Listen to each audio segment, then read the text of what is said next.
Go buy coffee for everyone. Rachel, the head of the design department, pulls some coins out of her pocket and tosses them at me. They're a bunch of $1 coins. It's not enough to cover coffee for everyone here, but I guess that doesn't really matter to her. She just wanted to give me a hard time. You're struggling with money, right? Go ahead and take a few if you need. Consider it charity from someone well off. The moment she says that, the entire room of employees starts to tremble. That's rude, Rachel. Huh? What's rude about it? Noah, a fresh hire, speaks up to her, looking pale as a ghost. That man is the chairman. He runs the entire group of companies, including the one we work for. It can't be. I know for a fact he's just poor. Little does Rachel know she's about to walk right into my trap and find herself in a world of trouble. My name is Aaron Kirk. I'm a 48-year-old guy who looks forward to an annual overseas trip every year. I also have a beautiful wife and 6 kids. My kids range in age from 10 years to just a few months old. They're all incredibly lively, and every time I get home, I get reports like these. Aaron, the little ones were fighting today. They're just overflowing with energy. You'll have to play with them on the weekend. I'm sure they'll calm down a bit if you go all out. Dad. I went grocery shopping with Mom today, but we didn't get rice because it was way too heavy. I carried 2 bags. But that's barely enough for us, right? Could you drive us to the store this weekend? I'm glad they're growing up strong and healthy, but handling so many kids comes with its own challenges. Fortunately, I've got a good amount of stamina for my age, so I'm still able to keep up with my kids, for now. Still, I worry a bit about the day when I get older, and my energy starts to wane. I can only hope they'll mellow out a bit by then. For now, I need to keep providing for my family of 8, which keeps me busy every day. On top of that, I can't let my guard down at work since I hold the responsible position of chairman of the company group. Recently, I've been blending in with the general employees more often to make sure no internal issues go unnoticed, so I'm feeling a bit worn out. Some employees who recognize me even say, "Mr. Kirk, you look a bit tired, so I'm planning to schedule a break soon." But I have no regrets about having a big family. Growing up, my parents both worked, and I spent a lot of time feeling lonely. Aaron, you're such a good boy for staying home quietly. You're a big help. Exactly. We're able to work because you're not a troublemaker, Aaron. They never realized how lonely I felt inside, even though they said things like this all the time. Of course, expanding a family without a plan is not ideal, so I waited until I was financially stable before starting one. I didn't get married until I had a steady income from the business I started in my 20s. When I met the right person in my 30s, I made sure we talked about our future plans, and then I proposed like this. I spent a lot of time feeling lonely growing up, so I've always dreamed of having a big family. I don't mean right away, but if that's okay with you, will you marry me? I'd love that. I've always wanted a big family too. Let's build a lively home together. From that point on, we worked hard together.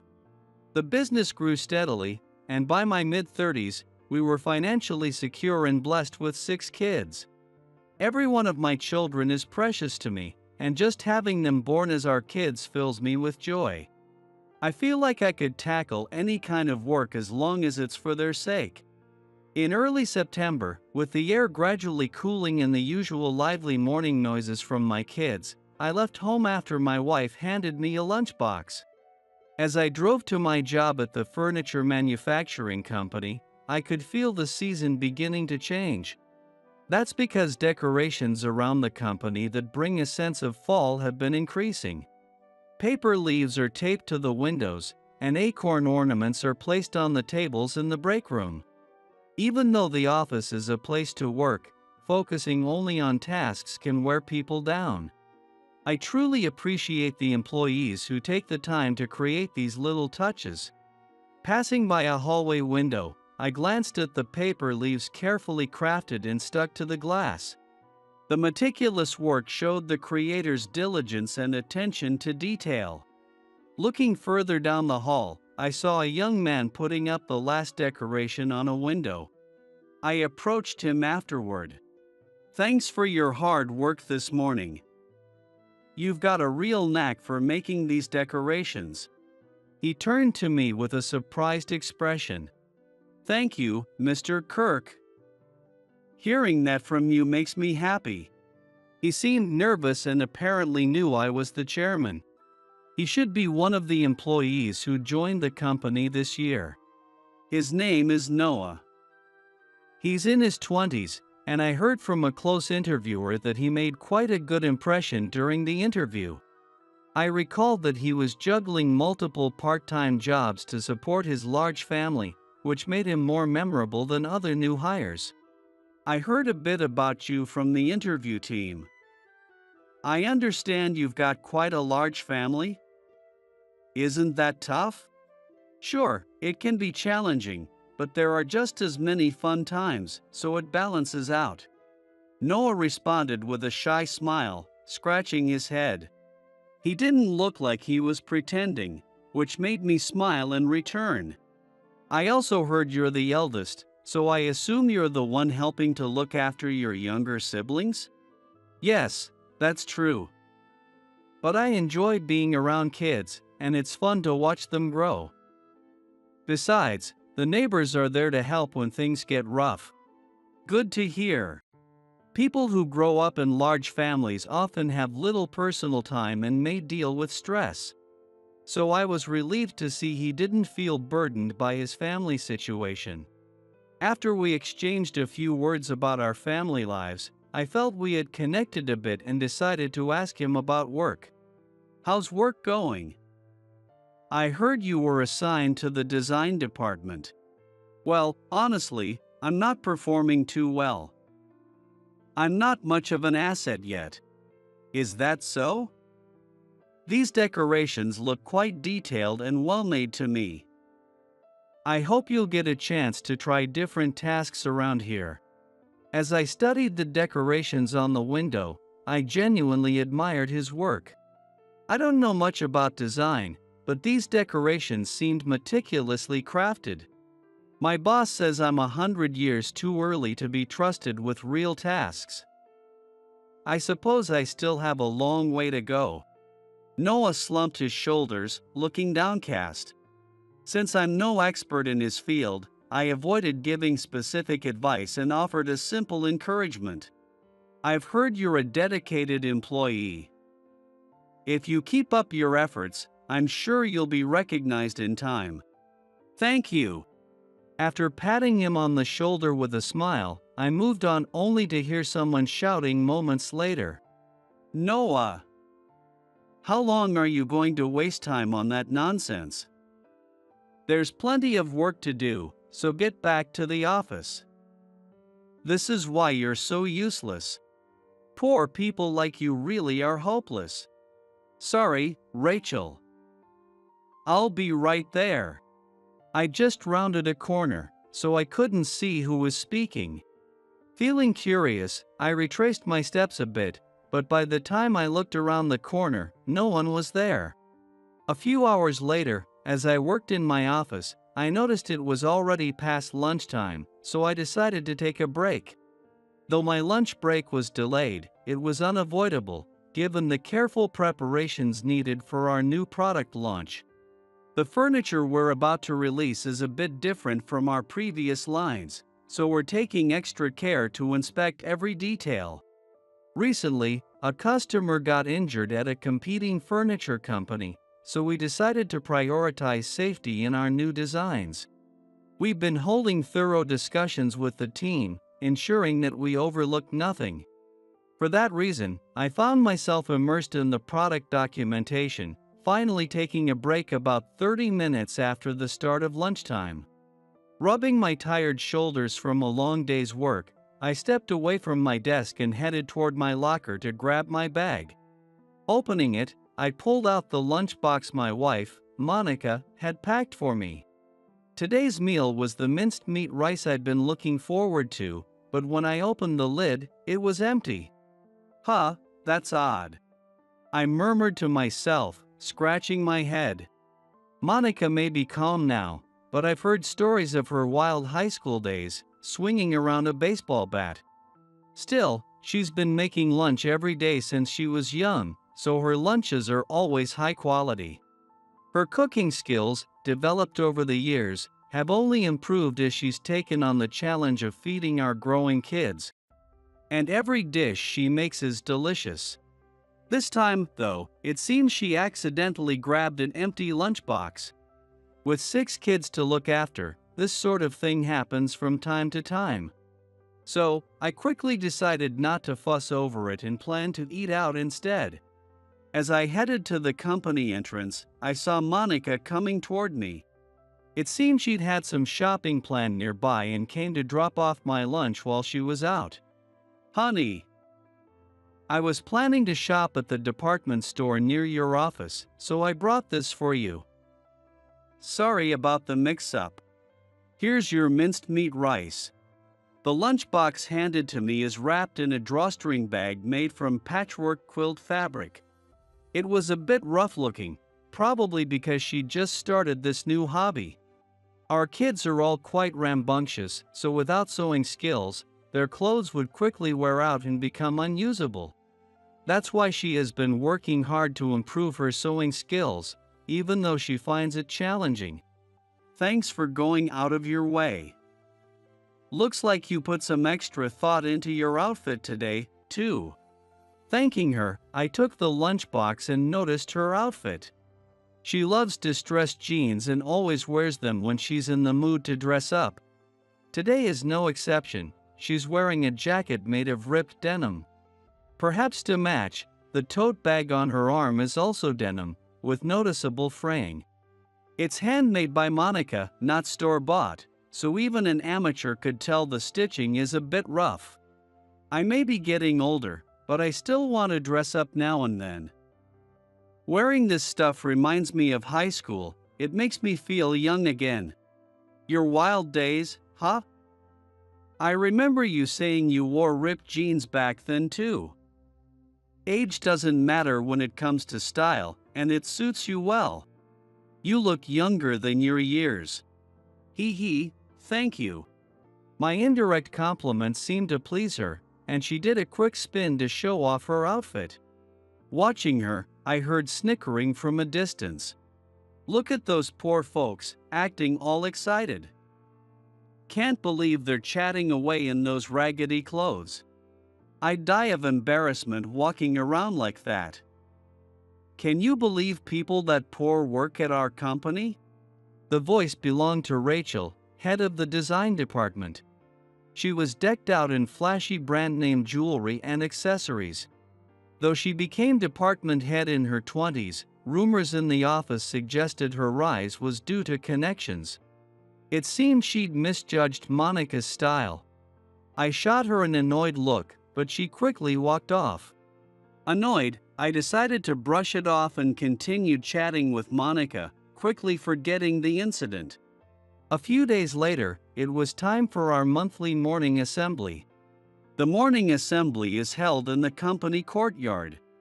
So those who have arrived place their belongings in their lockers or on their desks and then head back outside.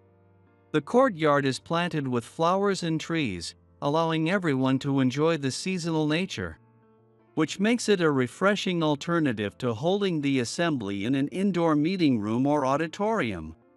It's much more popular than indoor assemblies. Although it was autumn, the temperature was still warm, so I made sure to hydrate before heading out. Usually, our president leads the assembly, but today I was scheduled to give a short address as chairman. While waiting outside, I noticed Noah approaching and calling out to me. "Good to see you, Mr. Kirk. Hasn't been that long, has it?" We exchanged a bit of small talk, but I noticed he looked pale. Worried, I asked him, "Are you all right?" "You don't have to attend the assembly if you're not feeling up to it." "I'll be fine. I am a bit tired, but I'm used to it." Lately, though, Rachel's been on my case about a lot of things. It seemed like he might be dealing with exhaustion from the stress. Looking closely at Noah's face, I could see dark circles under his eyes. He kept insisting he was fine, but I didn't want to take any risks. Maybe, as chairman, I should insist he take a break. But before I could make a decision, our conversation shifted. "By the way, isn't the meeting about the new product coming up soon?" "Yes, it is. Since this launch is different from our usual products, it's taken a bit longer. The head of the design department, Rachel, always attends those meetings. I apologize if she causes any trouble. She's determined to make herself the center of attention again." I recalled the look on Rachel's face at the entrance the other day. Her remarks toward my wife were unforgivable, but for now, I decided to set that aside. Some employees have questionable personalities yet do their jobs well. I wondered which side she fell on. Dressed in flashy brand name items, she certainly seemed to crave attention. I wish someone in our department could stand up to her, but it's not that easy. It's tough to speak up to a superior. That's just how it is sometimes. As I watched Noah's worried expression, the subject of our conversation appeared. "EW. Isn't that the poor woman's husband? Don't come near me, I might catch your poverty." The one who spoke in a high-pitched voice was Rachel, sweating and looking hot. She cast a look full of disgust in my direction, pinching her nose and gesturing as if to shoo me away. It seemed she genuinely despised people she saw as poor, casting a contemptuous glance my way. To be so openly hateful toward those less fortunate. It's already September, and it's still so hot. Dabbing her forehead with a designer handkerchief, she seemed to get an idea, her expression changing. Rachel spoke those words to me, struggling to hold back a sly grin. "Go buy coffee for everyone." Rachel pulled out her coin purse and threw something at me. It was a handful of $1 coins. It wasn't enough to cover drinks for everyone here, but that clearly didn't matter to her. She just wanted to humiliate me. "You're poor, aren't you? Feel free to keep a few for yourself. Think of it as a little charity from someone wealthy."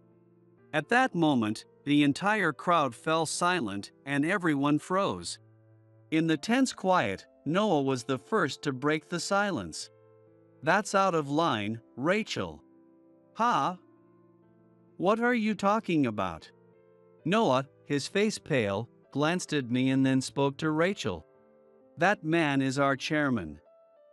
He oversees our company and the entire group." "Impossible. I know for a fact he's just a poor nobody." Rachel pointed at me and laughed, but the people around her started to look worried, some even sweating nervously as they addressed her. "Rachel, how could you say such a thing to Mr. Kirk? Throwing coins at someone is completely unacceptable." The murmurs grew louder, and it was clear the assembly was now completely derailed. "What's wrong with you all? Are you trying to trick me or something?"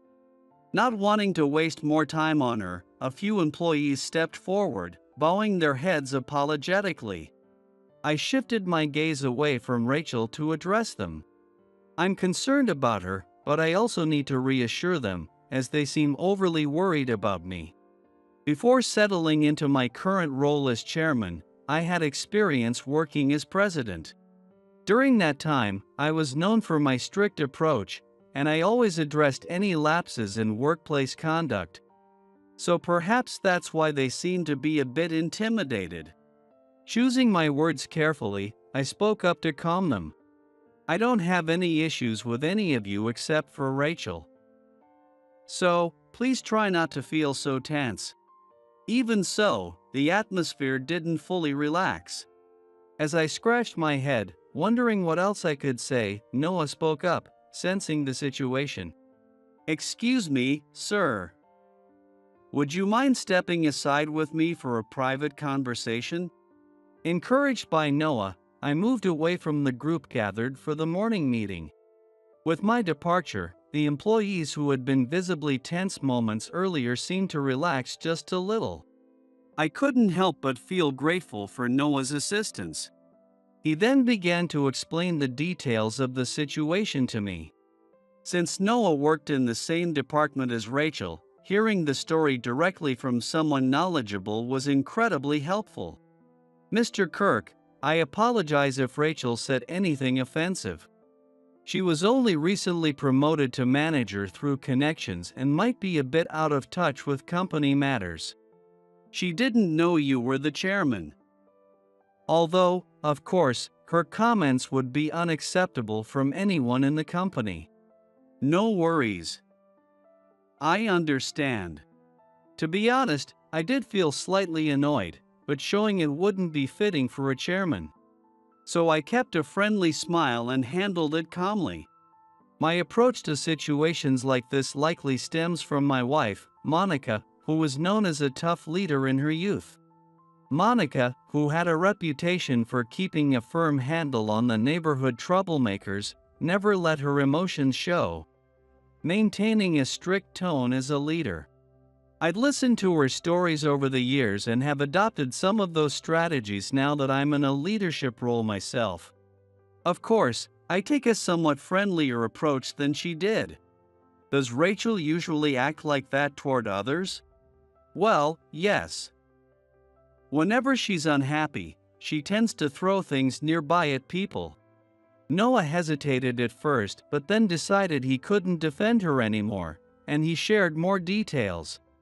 Apparently, berating colleagues or persistently pointing out mistakes was the least of her behaviors. She was known to mock people struggling financially, even going so far as to take or damage their belongings. Knowing this, I couldn't just ignore it anymore. Rachel would need to face appropriate consequences. What's going on with everyone? Do they actually think he's the chairman? No way. He looked so poor. Confronted by those around her, Rachel seemed bewildered by the reaction. Wait, am I really the bad guy here? Don't look at me like that. You could have told me before I threw those coins. Now what am I supposed to do? It seemed she was finally grasping the severity of the situation. She started breaking into a nervous sweat, staring at me intently. At that moment, Mr. Smith, the company president, arrived. I hadn't noticed the time, but it was already the start of the morning meeting. "What's all this fuss?" With a dignified, stern expression framed by his graying hair, he glanced around, assessing the scene. "Mr. Smith, everyone's saying this person is the chairman." "But that can't be true, right?" Rachel pointed toward me, her voice trembling as she looked to Mr. Smith for confirmation. He cast a look of exasperation in her direction. "What an obvious thing to ask, Rachel." Yes, of course. My apologies. There's no way this poor-looking guy could be the... He is absolutely, without a doubt, the chairman." "Didn't you recognize Mr. Kirk?" Realizing the truth mid-sentence, Rachel looked utterly shocked, her words suddenly stopping. Leaving her standing there frozen, Mr. Smith invited me to proceed with the morning meeting. "In any case, Mr. Kirk, let's get started with the meeting. We can't keep everyone waiting." "Understood." With Mr. Smith's words, the employees near Rachel began to disperse. Watching this, I made my way toward the platform prepared for the meeting. Stunned, Rachel wandered away, not participating in the meeting, her steps unsteady. From then on, her position in the company weakened. Colleagues from other departments gave her cold looks, distancing themselves from her. The daily strain seemed to wear her down. Eventually, Rachel called me with a faint voice, apologizing. There's no way my phone number as chairman would be accessible to regular employees, so I wonder how she found it.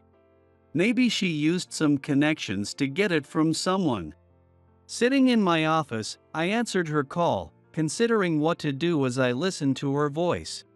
What's this about? It's not every day that an employee calls the chairman directly. You certainly have initiative.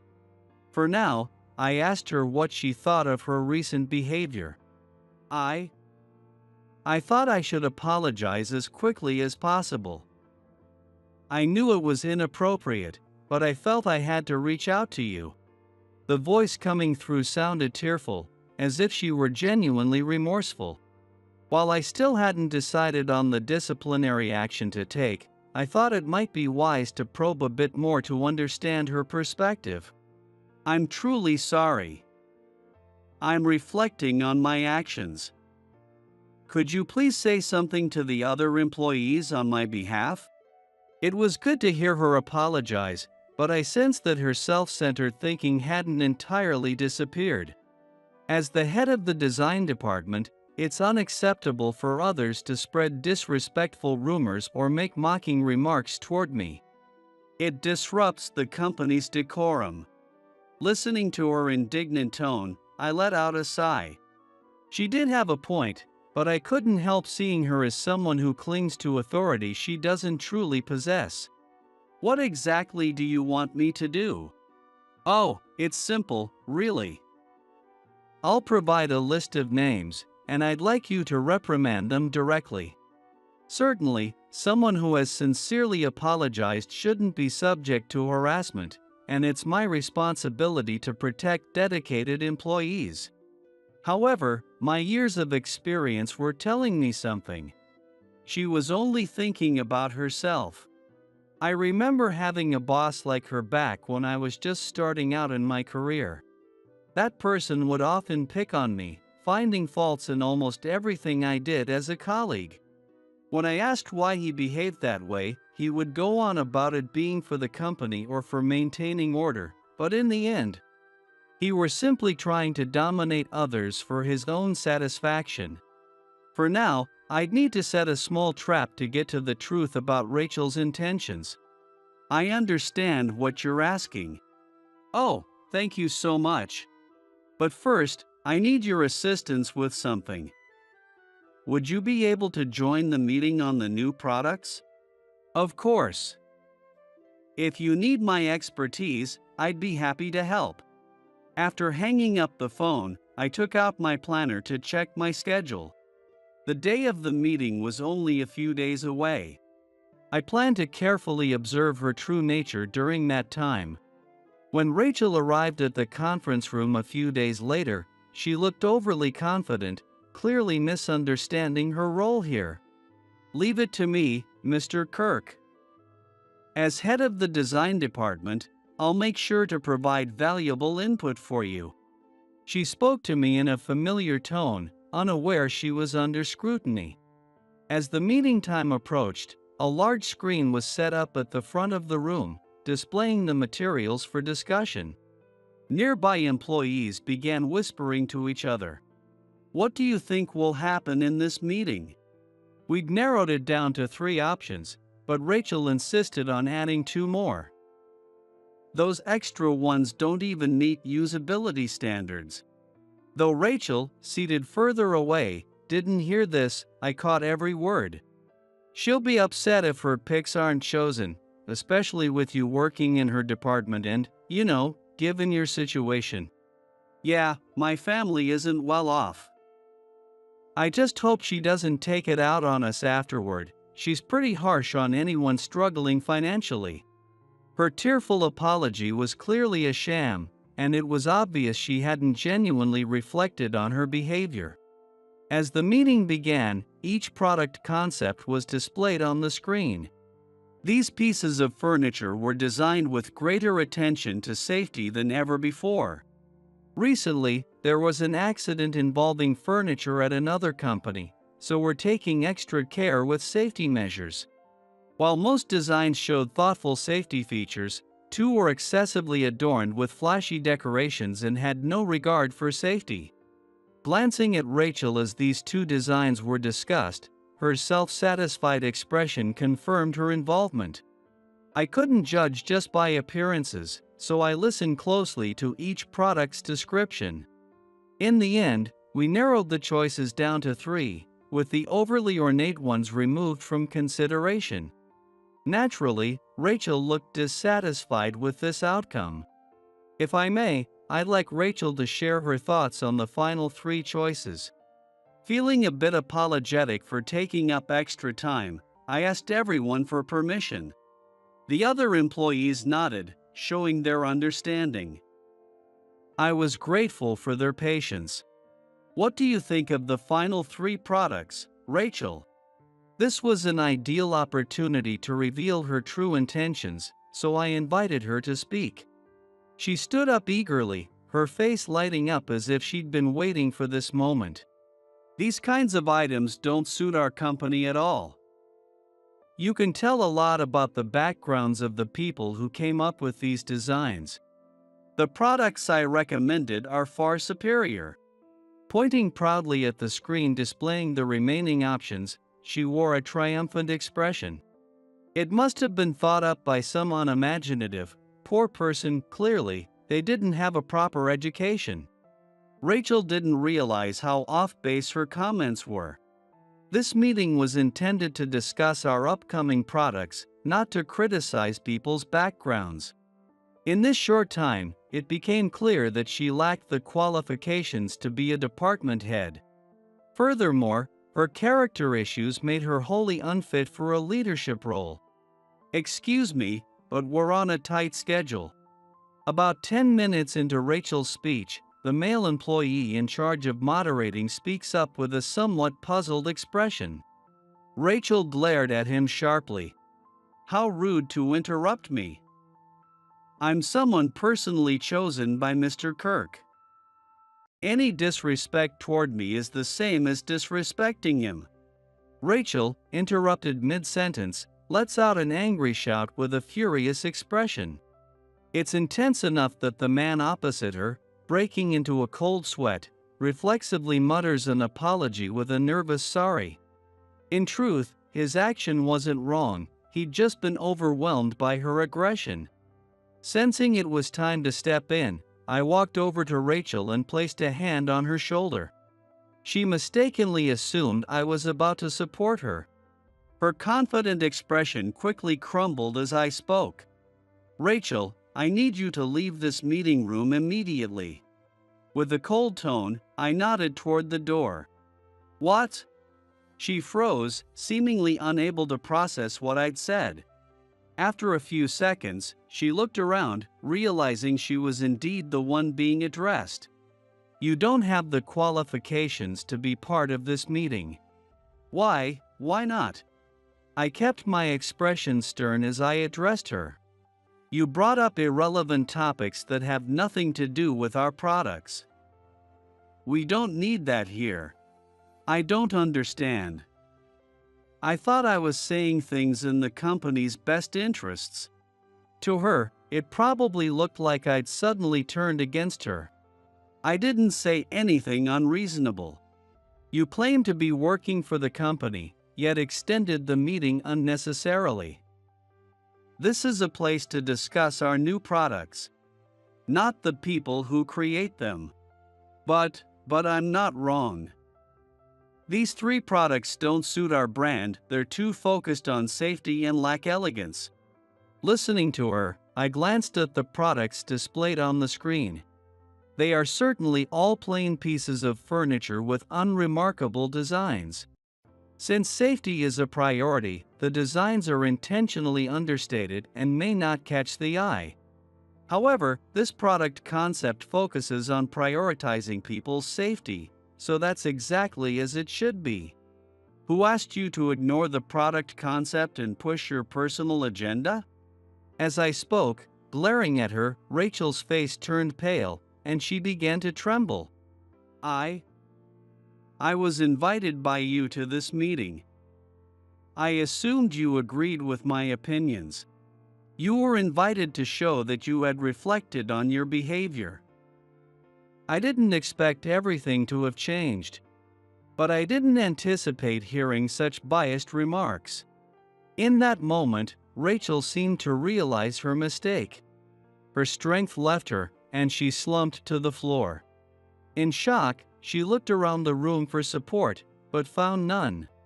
Realizing her position, she covered her face with her hands and began to cry.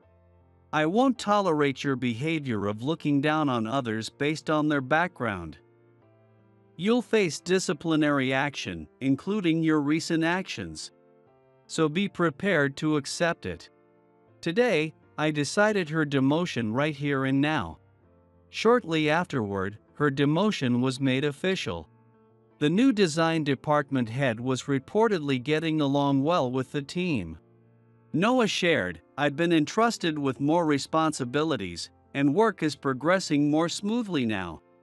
Rachel complained to various executives about her demotion, but no one supported her. Apparently, she appealed to the person who hired her, but it was to no avail. That's because I had ordered an investigation into the HR manager who appointed Rachel as the department head, ultimately leading to his dismissal.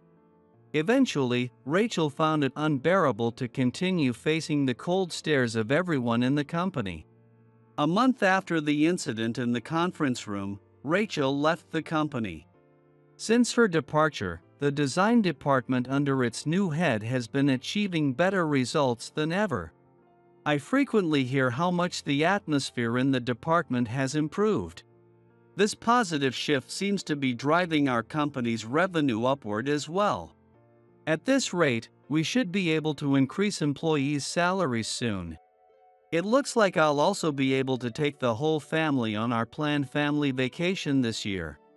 Currently, I'm making plans, considering places like France and the UK that our eldest daughter and son have been wanting to visit. Our family dream is to go on a world tour together one day. To make that dream a reality, I'll need to keep working hard and bringing in revenue. Thinking of all this, I wrapped up my work and headed to my lunch break. After chatting briefly with some senior staff to get a feel for the company's current atmosphere, I opened my lunchbox only to find it empty once again. It seemed Monica had forgotten to pack it. Just as I sighed, a message arrived from my wife titled, "Sorry." In the message, she'd written the following: "I'll bring your lunch over soon, so please wait just a little bit. Oh, by the way, I lent bat to the neighborhood kids, they're putting on a play. Apparently, they'll use it for their school festival in 3 months. Let's go see it if we get the chance." I couldn't help but wonder what kind of play it is, feeling a mix of curiosity and amusement. Recently, Monica has been busy with the kids, so maybe a date together at the festival would be a nice break for her. With renewed determination to work hard and plan something for us, I refocused on my day. While reviewing my emails and missed calls, I noticed a few from Rachel. Before she left the company, she sent a string of emails, presumably in one last attempt to cause trouble. I hadn't bothered to read them. I wondered where she was and what she was doing now. I'd heard rumors that she'd been keeping to herself at home. In hindsight, I felt relieved this situation caught my attention when it did. If we'd allowed the issues in the design department to persist, it could have escalated even further. After going through this experience, I resolved once again to keep a vigilant eye on the company as its chairman, ensuring a positive work environment for everyone. "Erin, you're amazing." When I turned around, I saw her with tears in her eyes. "I'm sorry for leaving you alone, Nina." "What are you saying?" "You did great." She silently shook her head, leaned into my back, and gently held me. My name is Aaron Kent. I just turned 30 this year. I work as a surgeon at a metropolitan hospital. I'm still pretty new to the profession. When it comes to treatments, I feel there's still a lot I need to learn. So, along with treating my own patients, I take every chance I get to observe surgeries led by veteran doctors. Especially in surgery, experience speaks volumes. It's no exaggeration to say that what I learn from this hands-on experience will shape my future as a surgeon. It's demanding, but necessary if I want to become fully qualified soon. One day, as I was busy with this routine, an unexpected opportunity came my way. I was summoned by the head of surgery, Kevin, and stepped into his office. You wanted to see me? Yes. Do you have a moment now? Yes, how can I assist you? Kevin gestured for me to take a seat on the couch. Kevin looked at me intently and suddenly began to speak. You're still single, right? Yes, and I have no plans for marriage either. Good to know. Actually, there's something I wanted to ask you about. Huh? Was Kevin about to propose an arranged marriage? I'm nowhere near ready for that kind of thing. Once I get more settled in my work, maybe then I'll think about starting a family. Luckily or unluckily, I don't even have any prospects for romance right now. If it's an arranged marriage, I'll politely turn it down. Kevin, I'm still just a novice. Right now, I'm fully focused on learning the ropes at work. That's not true. You're doing great. I have faith in you and in what's ahead. What's ahead? What is Kevin trying to tell me? It doesn't sound like a marriage proposal after all. Is this about work? Is he about to assign me something? If it's work-related, I'll gladly take it on. And if he trusts me, that makes it even better. Is this about work? If so, I'll give it my all. What kind of work is it? I'm glad to hear that. Honestly, you're the only one I can ask. Everyone else has a family. You're the one who could move without much burden. Move? Am I being assigned to another hospital? That's fine with me. As long as there's a good environment to learn. Don't worry. I can work anywhere. So, which hospital would I be going to? Kevin paused, staying silent for a moment. Wait, what's going on? Why is he suddenly quiet? Is it somewhere he can't easily mention? Could it be a remote area? Sure, a quieter place might offer a better environment for focused study, but it could also mean limited exposure to cutting-edge medicine. Is there something tying you here, something you can't leave behind? No, not particularly. This is Tokyo, so I could always come back, right? Well, you might not be able to come back easily. Would you still be all right with that? Why not? I wondered. We're talking about Tokyo, aren't we? Kevin, it's fine. No need to worry. I'm up for it.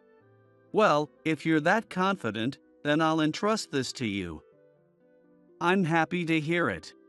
So, where am I going? Kevin paused briefly before telling me the place. Hachijo Island. What? It was the last place I expected. That single word from Kevin filled my mind. Oh, right, Hachijo Island is technically part of Tokyo. So that's where I'll be sent.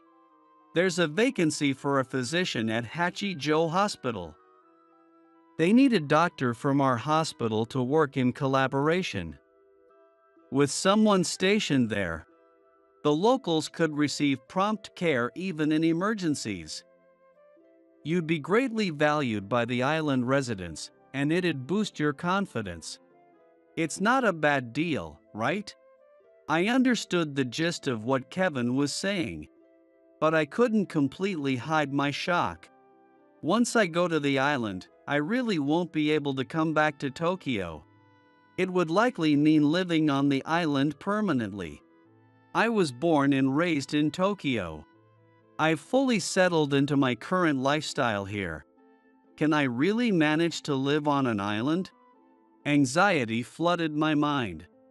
Memories from childhood came rushing back. My closest friends and my parents, who were still alive and well. I wouldn't see them for a long time. At that moment, I couldn't give him an answer. Kevin, please give me some time. I'll definitely give you my decision soon. Alright, take your time. I have high hopes for you. I took the matter home with me and decided to give it serious thought. Moving there would mean a complete change in my life. Everything about my current lifestyle would disappear. It would mean being prepared to let go of everything connected to my life here. But even more than that, there was something else that worried me. The truth is, I'm quite shy. I can't easily open up to people I've just met. I just can't help but hold myself back. If I go to the island, I might not be able to connect with the locals. That would be fatal. I can't live on an island. Living on the island means I'd have to cooperate with the community, or life there just wouldn't work. The more I thought about it, the more impossible it felt. I want to keep learning medicine within my current life. That's what I felt would make me happy. Having reached this conclusion, I went to work the next day. Kevin called me in, and I went back to his office. I was confident in my decision and felt no regrets. So, did you think it over? Yes, and thank you for the opportunity, but... What? You're not going to take it? I'm sorry. I feel I'm still not capable enough. I can't meet your expectations. Are you feeling uncertain about something? Yes. To be honest, I'm shy and probably wouldn't fit in well there. So, it's a personality thing? Kevin lowered his gaze and stayed silent for a moment. It seemed like he was deep in thought. No matter what he said, I knew I wouldn't change my decision. I felt no need to search for other words. But his next words took me by surprise. That shy personality of yours won't work anywhere, island or not. Being a doctor means putting yourself in your patient's shoes. It's about getting them to open up. If you're turning this down for that reason, then maybe you should reconsider being a doctor altogether. That's what I think. I was speechless at his blunt words. It felt harsh. Kevin's expression had grown a bit stern. If you're serious about becoming a good doctor, you'll need to change that part of yourself. Can you do that? This opportunity is a chance to test that. What do you say? Give it a shot. I'd like to see you grow through this experience. You'd only be there for a few years, and it would be a great place to hone your skills. Are you saying that I could grow if I go to the island, Kevin? I'm not saying that's all there is to it. I'm just saying it's a valuable opportunity. Going to the island would mean putting aside your shyness. It's that kind of place. Think of this as a trial for yourself, one that will prepare you for future success as a doctor.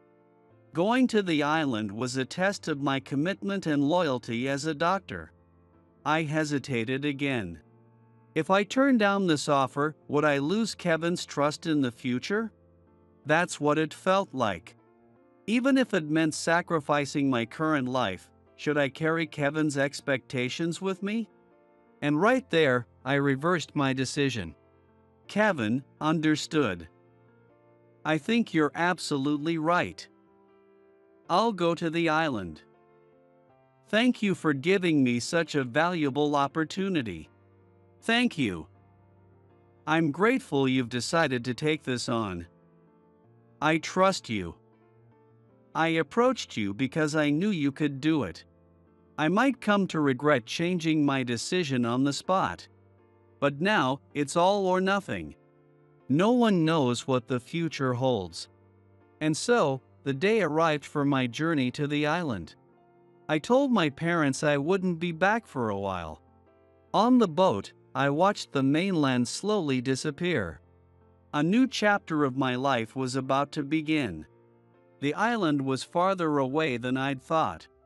It felt like I'd been on the boat for over 10 hours. When I finally stepped onto the island, a hospital staff member was there to greet me. After introductions, they took me straight to the hospital. From now on, this would be my home. I walked toward the hospital, taking in the unfamiliar scenery around me. As soon as I arrived, I was called into the director's office. They probably wanted to go over the details of my work here. When I stepped into the office, though, I was surprised to see Director Trevor looking apologetic. I had expected a warm welcome. Did he think I was unhappy to be here? So, I forced a smile, walked up to him, and greeted him cheerfully. I'm looking forward to working here. Thank you for having me. Yet, Trevor still wore a gloomy expression. Is something wrong? I couldn't help but ask. There was definitely something off about his demeanor. After a moment, Trevor finally began to speak, his voice heavy. It's true our hospital had a vacancy for a resident physician, but out of nowhere, Trevor started saying something strange. I had come here to fill that vacancy. But then he said something I couldn't believe. I'm sorry to ask this on such short notice, but would you consider going to Chi-Chi Island? Wait, Chi-Chi Island? I was taken aback by the sudden proposal. I had only accepted this assignment because it was on Hachi-Jo Island. Chi-Chi Island is even farther from the mainland. Is this even happening? This isn't something you bring up right after I arrive on the island. What do you mean? Trevor looked uncomfortable as he started to explain. Actually, by the time you accepted the position, a local doctor agreed to take on the role here. If there was someone else available, why didn't you just ask them in the first place? Well, he had his own reasons and initially couldn't commit. As a local, he knows the residents well, and we wanted him here. But since you've already come, it turns out the clinic on Chi-Chi Island is also in need of a physician. I'm sorry, but could I ask you to go there? Kevin from the main hospital has already approved it. I understood what Trevor was saying. Technically, I had only just arrived, not yet fully settled in. But to suddenly be sent from Hachi-Jo Island to Chi-Chi Island, it was too much to process. When I thought about it, it felt unfair. My preferences hadn't been considered at all, and I couldn't accept this. It felt like I was being passed around, and I didn't like it. I'm sorry, but in that case, I'll return to the main hospital. No one told me about Chi-Chi Island. I'll continue working in my original environment. Please, could you reconsider? The clinic really needs help. No, this is too much. Coming here already took commitment, and now you're asking me to go even farther, to Chi-Chi Island. Didn't you come here with the understanding that you wouldn't be returning? Island doctors dedicate themselves to community medicine, often with the intent of staying for life. Don't you have that kind of spirit? If not, why did you pursue a position as an island doctor? That wasn't my reason for coming here. I was simply following the main hospital's directive. But then Trevor said something unbelievable. I was stunned. I'm sorry, but I've already sent word to the clinic on Chi-Chi Island that you'll be coming. What? It was already decided that I'd be sent to Chi-Chi Island. That's the situation. I apologize. I had no choice but to go to Chi Island. There was nothing I could do. I had no choice but to accept it. It's such a tough situation. To get to Chi Island, I had to go back to Tokyo and then head out from there. Once I arrived on the island, someone from the clinic came to pick me up. They welcomed me, but I couldn't manage to smile back. The director, Kyle, was a gentleman. He explained my future work responsibilities carefully. Everyone at the clinic was kind and welcoming. Feeling the warmth of their hospitality, I felt a bit relieved. My living quarters were prepared, though they were modest, and thus began my new life here. The clinic on Chi Island also included a care facility for the elderly. Though I was a surgeon, I couldn't stick strictly to my specialty. That's just how it goes with island medicine. I felt a little sad about it, but I made up my mind. Maybe this is just fate taking me in a new direction. With the support of the locals, I began my new life here. The island has a small grocery store. There's a regular ferry service, so getting supplies isn't a problem. It's surprisingly convenient. However, there are number 24-hour convenience stores. Since I was used to late-night shopping, I had to be mindful of that. That day, I was out shopping for groceries. While holding some vegetables, I heard a voice behind me. "Oh, are you the new doctor?" I was startled by the sudden greeting but turned to see a kind-looking woman around my age. I'm shy by nature. So, with people I meet for the first time, words don't come easily. I nodded quietly, and she smiled. "Nice to meet you. It must be tough moving from the mainland all of a sudden, right? If there's anything you're unsure about, just ask me. I'd be happy to help." She spoke warmly, her smile open and friendly. I couldn't reply then, but I thought maybe I'd start a conversation next time we met. After all, I came to the island to overcome my shyness. As luck would have it, I ran into her again the next day. When I saw her, I took the initiative to say hello. "We meet again. Do you come to the store often?" She turned around, surprised at my sudden greeting.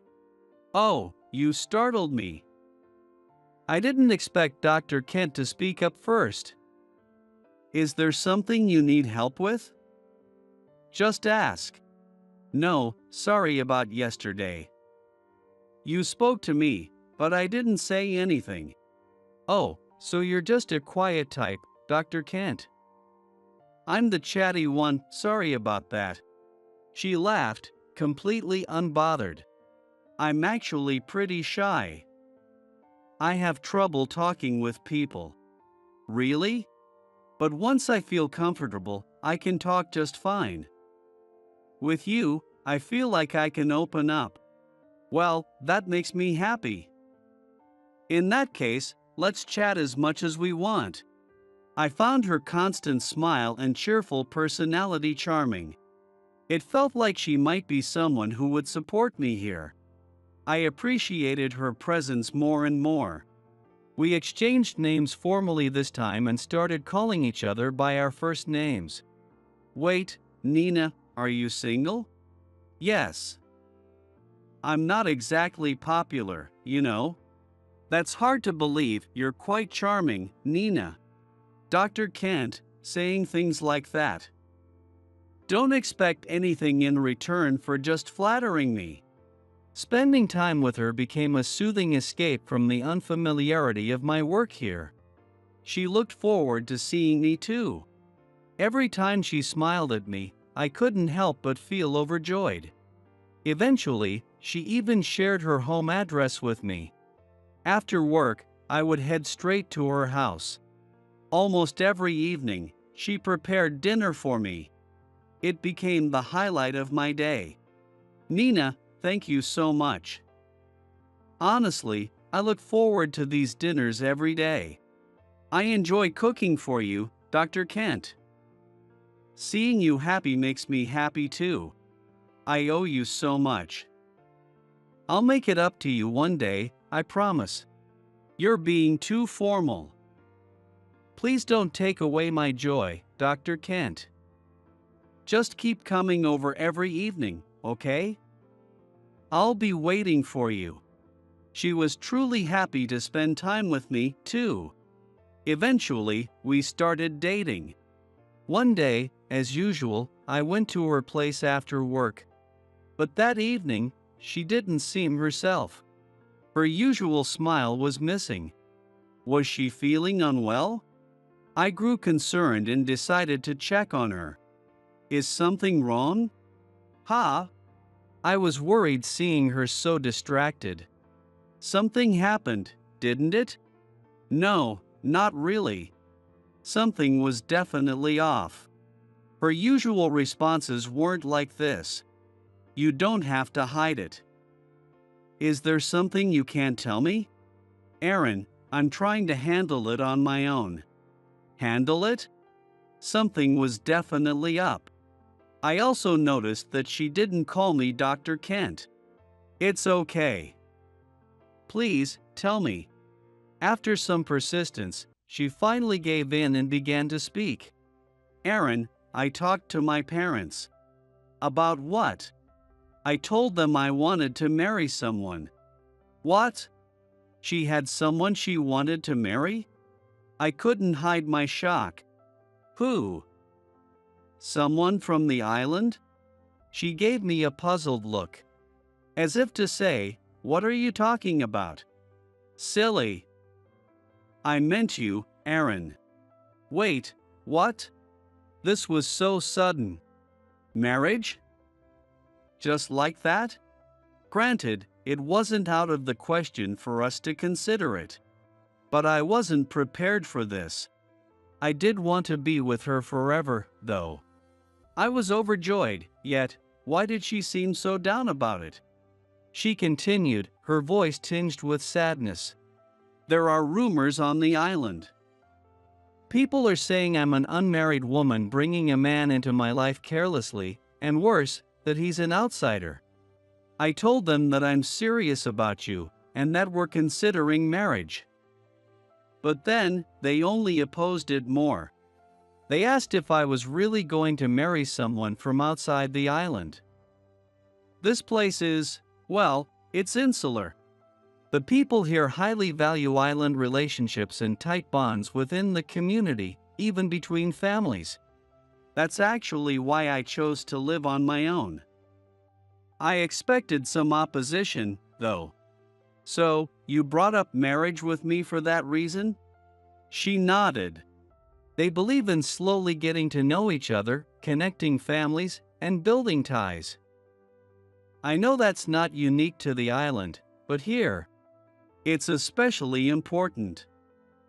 They probably wouldn't accept you since you came here alone from the outside. But I'll keep trying because I want to be with you, Aaron. She looked at me with a sorrowful expression. So, she'd been thinking that deeply about it. Still, she seemed troubled. Actually, she said, hesitating, after that, a marriage proposal was brought up for me.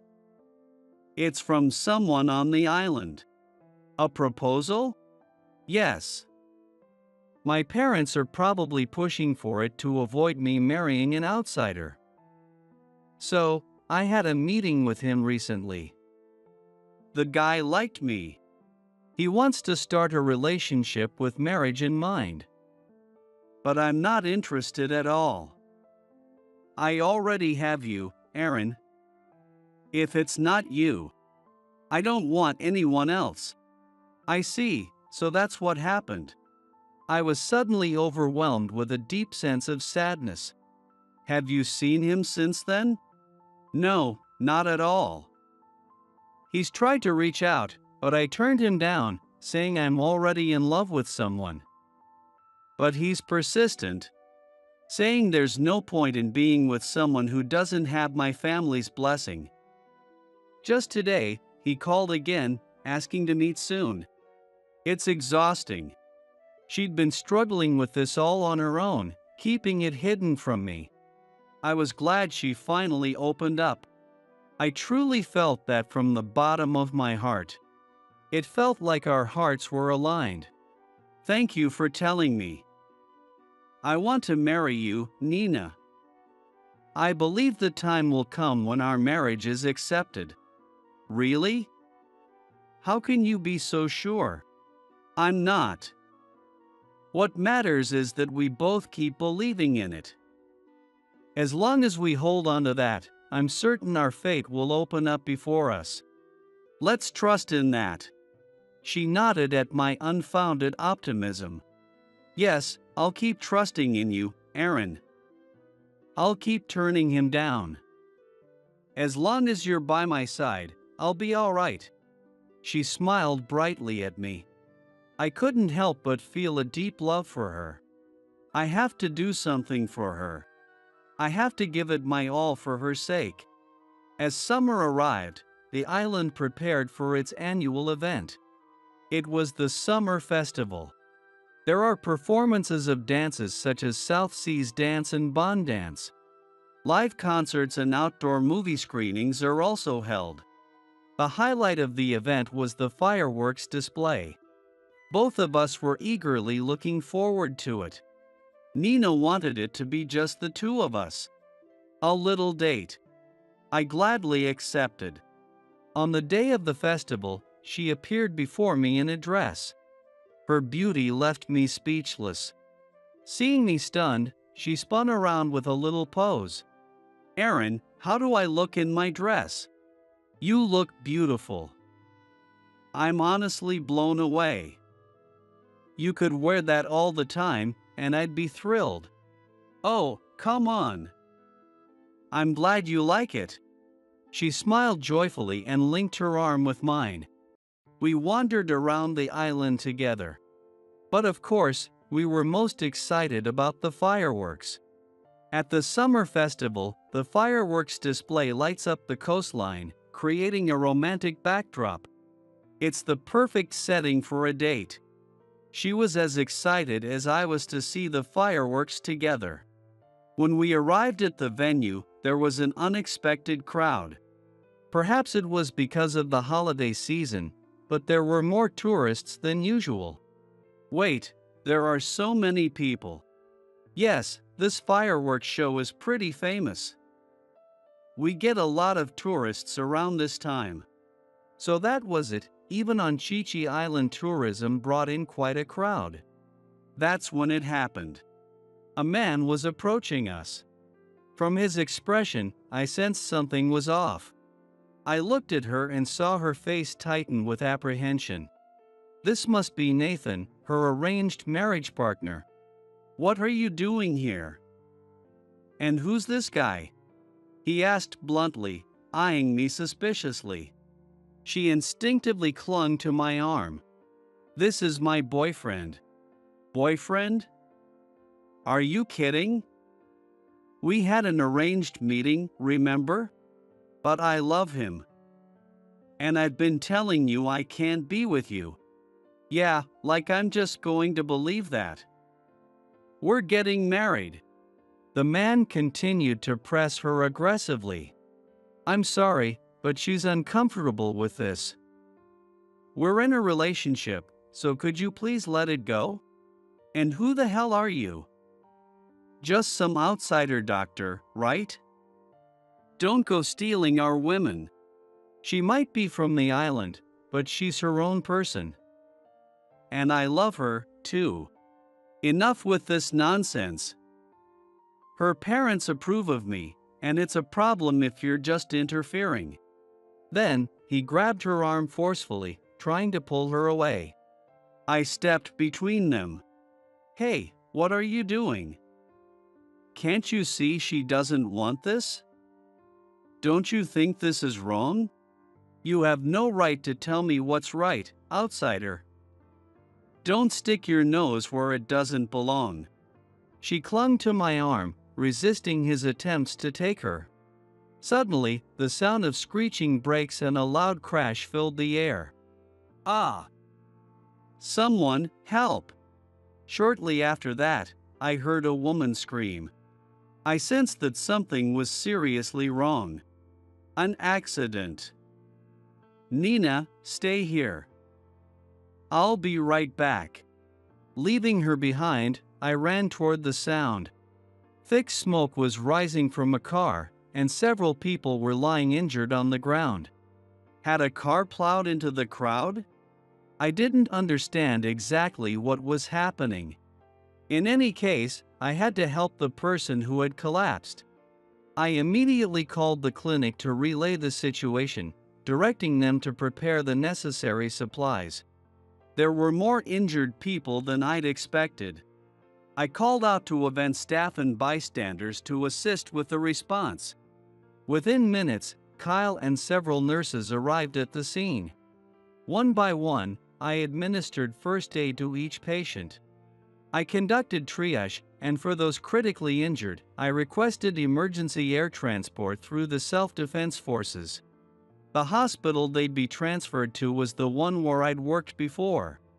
I called Kevin, the head of surgery, to brief him directly. They prepared to receive the patients. As the helicopter began to carry the injured away, we finally took a breath. Who knows how much time had passed? Then, it hit me, I suddenly remembered her. I'd rushed to the scene without thinking, but what happened to her after I left? Had she been taken away by him after all? Just as I was about to run off to look for her, I heard a woman's voice from behind me. Aaron, you were amazing. I turned around and saw her, tears welling up in her eyes. I'm sorry for leaving you, Nina. What are you talking about? You did a great job. She shook her head silently, then leaned into me and hugged me gently. I almost got taken away, but I stomped on his foot as hard as I could and followed you. She had protected herself. She was strong. I fell for her all over again. This was the kind of person she was, that's why I loved her. I looked at her, relieved and filled with admiration. Seeing her tear-streaked face, I felt the need to express what had built up inside me. Nina, what is it? The thought of losing you nearly broke me. If your parents want you to marry a local, then I'll stay on this island for good.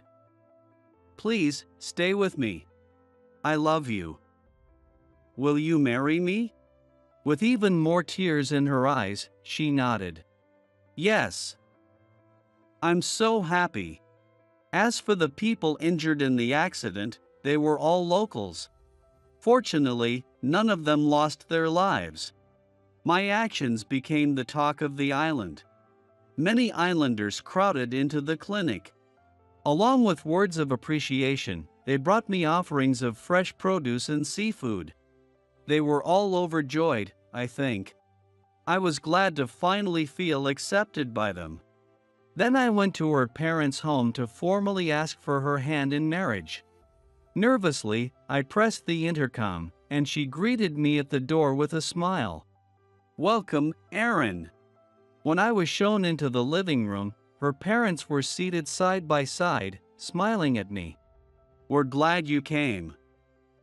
Thank you for always looking after Nina. Thank you for taking the time to see me. I actually have something I'd like to discuss with you. Before that, there's something I owe you an apology for. I had misunderstood you.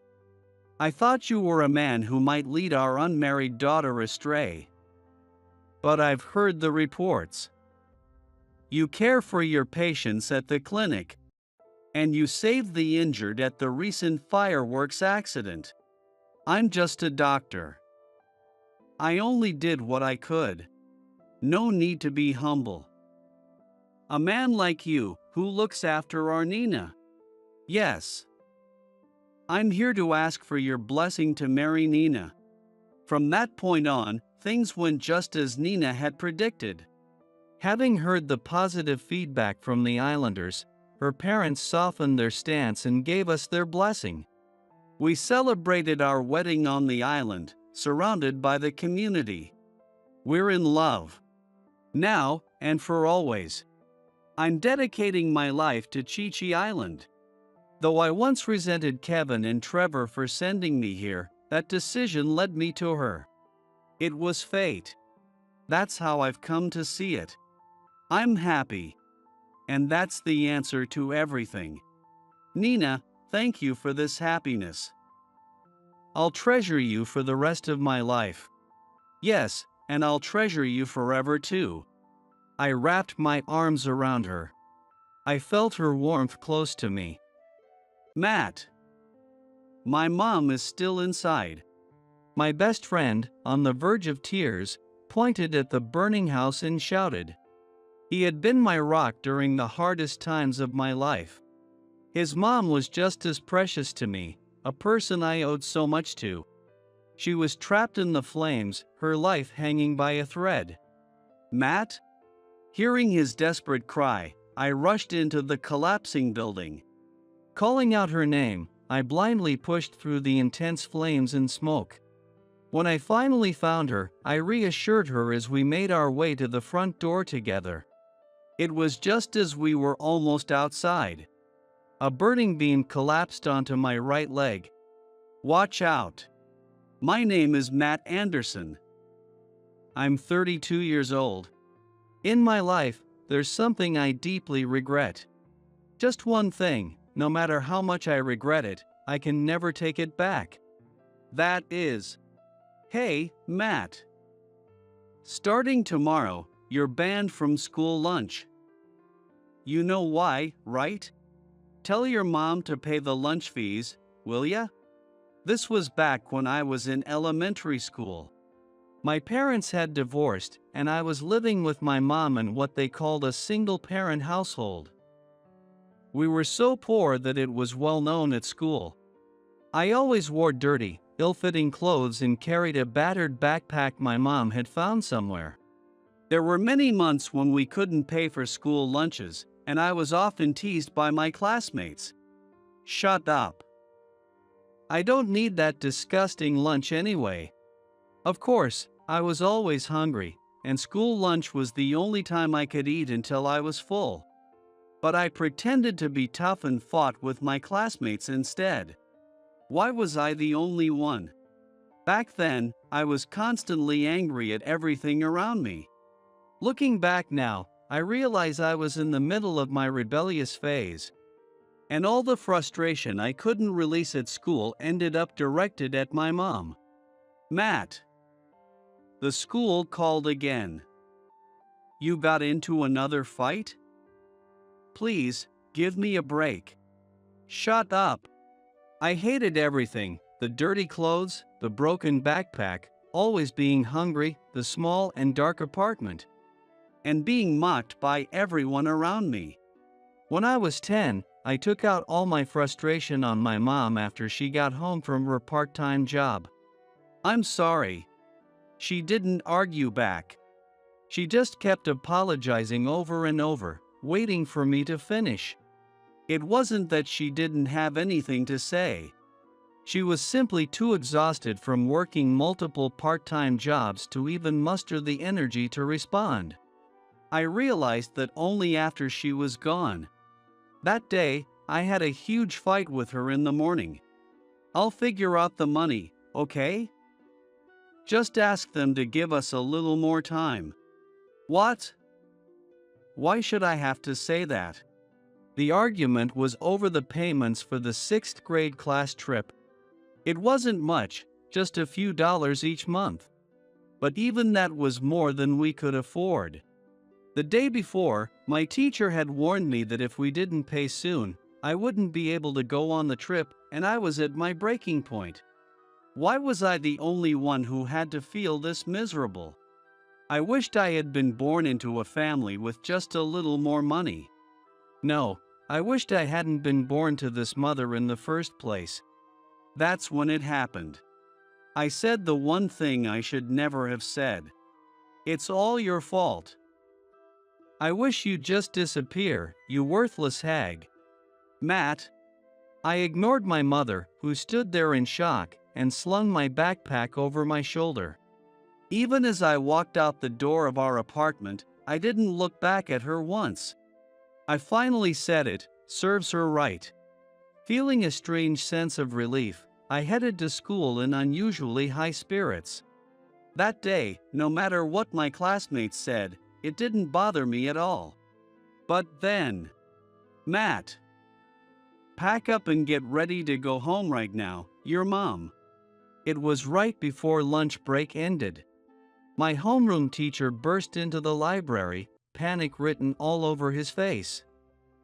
That's when I found out my mother had been in a car accident. Oh, Matt.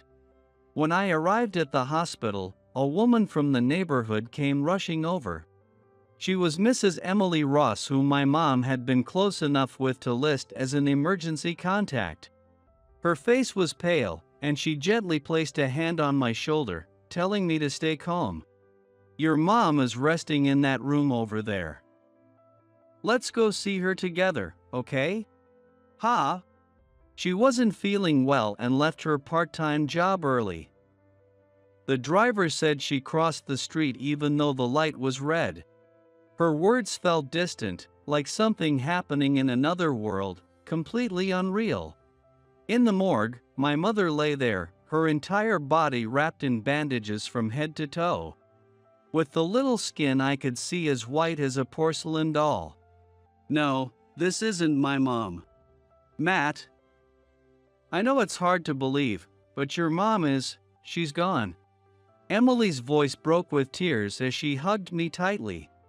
Still, I couldn't accept it. I couldn't believe that the woman lying there was the same mother I had argued with just hours ago. The thought that I would never again fight with her or even speak to her was too much to bear. This is all my fault. Matt.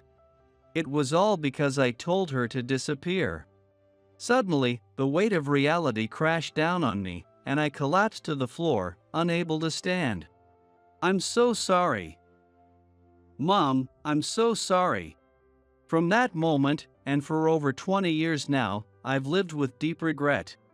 And so, I've come to terms with the fact that I'll likely live for 30, 40 years, or perhaps even longer, carrying this regret with me every day.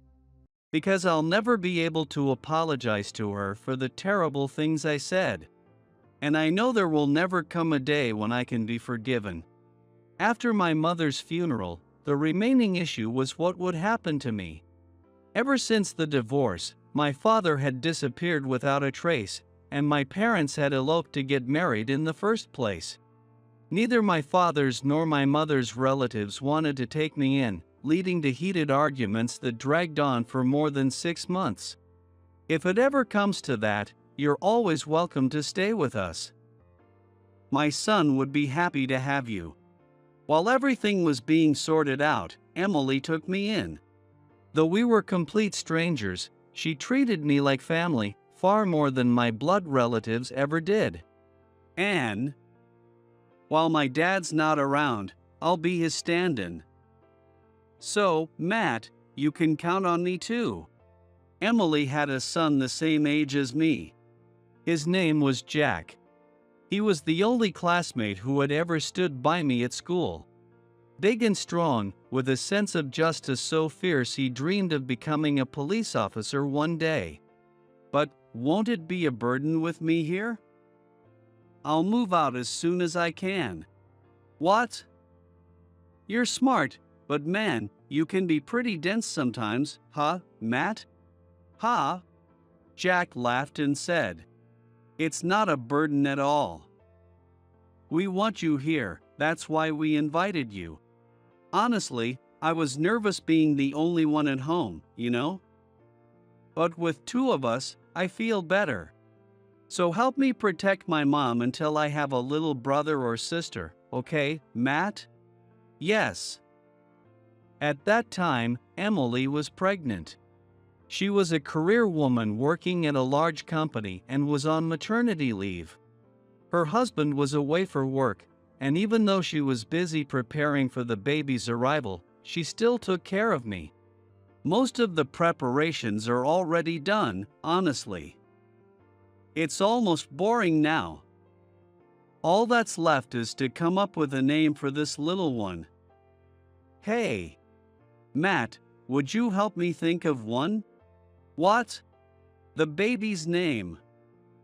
We're keeping the gender a surprise until the birth, so we need names for both a boy and a girl. But, come on, I've been thinking about it forever too. Let's do it together, Matt. Yeah, Jack's right. Can we count on you? Sure. Looking back, I realize now that this was Emily's way of helping me. She wanted to lift my spirits, knowing how withdrawn I had become. By giving me the important task of thinking of a name for her baby, she was trying to help me heal. Emily's warm, almost motherly kindness, along with Jack's straightforward, genuine friendship, gave me the strength to get through the hardest time of my life, right after losing my mom. If I could, I wanted to stay in this home forever. To live with Jack and Emily, just like this. I wanted that so much, I even forgot about what I had done to my own mother. I let myself believe that I could be happy again, and maybe that's why fate struck back so cruelly. Right before I moved up to 6th grade, I received a wound that would never heal. It was on my way home from school one evening. Okay. I think that's everything. Got everything Emily asked for. At the time, I was trying to help out around the house as much as I could. I felt guilty for staying with Jack's family for so long, as no one had come forward to take me in. At the same time, I was concerned about Emily, who was in her final month of pregnancy.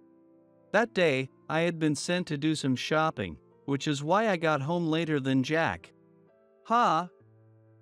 What's that? In the distance, I saw black smoke rising into the sky. The only thing in that direction was the neighborhood I was heading toward, where Jack's house was. No way, right? A bad feeling started to creep over me, and I instinctively quickened my pace. Suddenly, a fire truck sped past me, sirens blaring. What? My heart began to race, and cold sweat trickled down my back. There was a fire, and it might be near Jack's house. I had to go. The awful feeling grew stronger, and I clutched the grocery bag to my chest as I started to run. By the time I reached the neighborhood, out of breath, my worst fear had come true.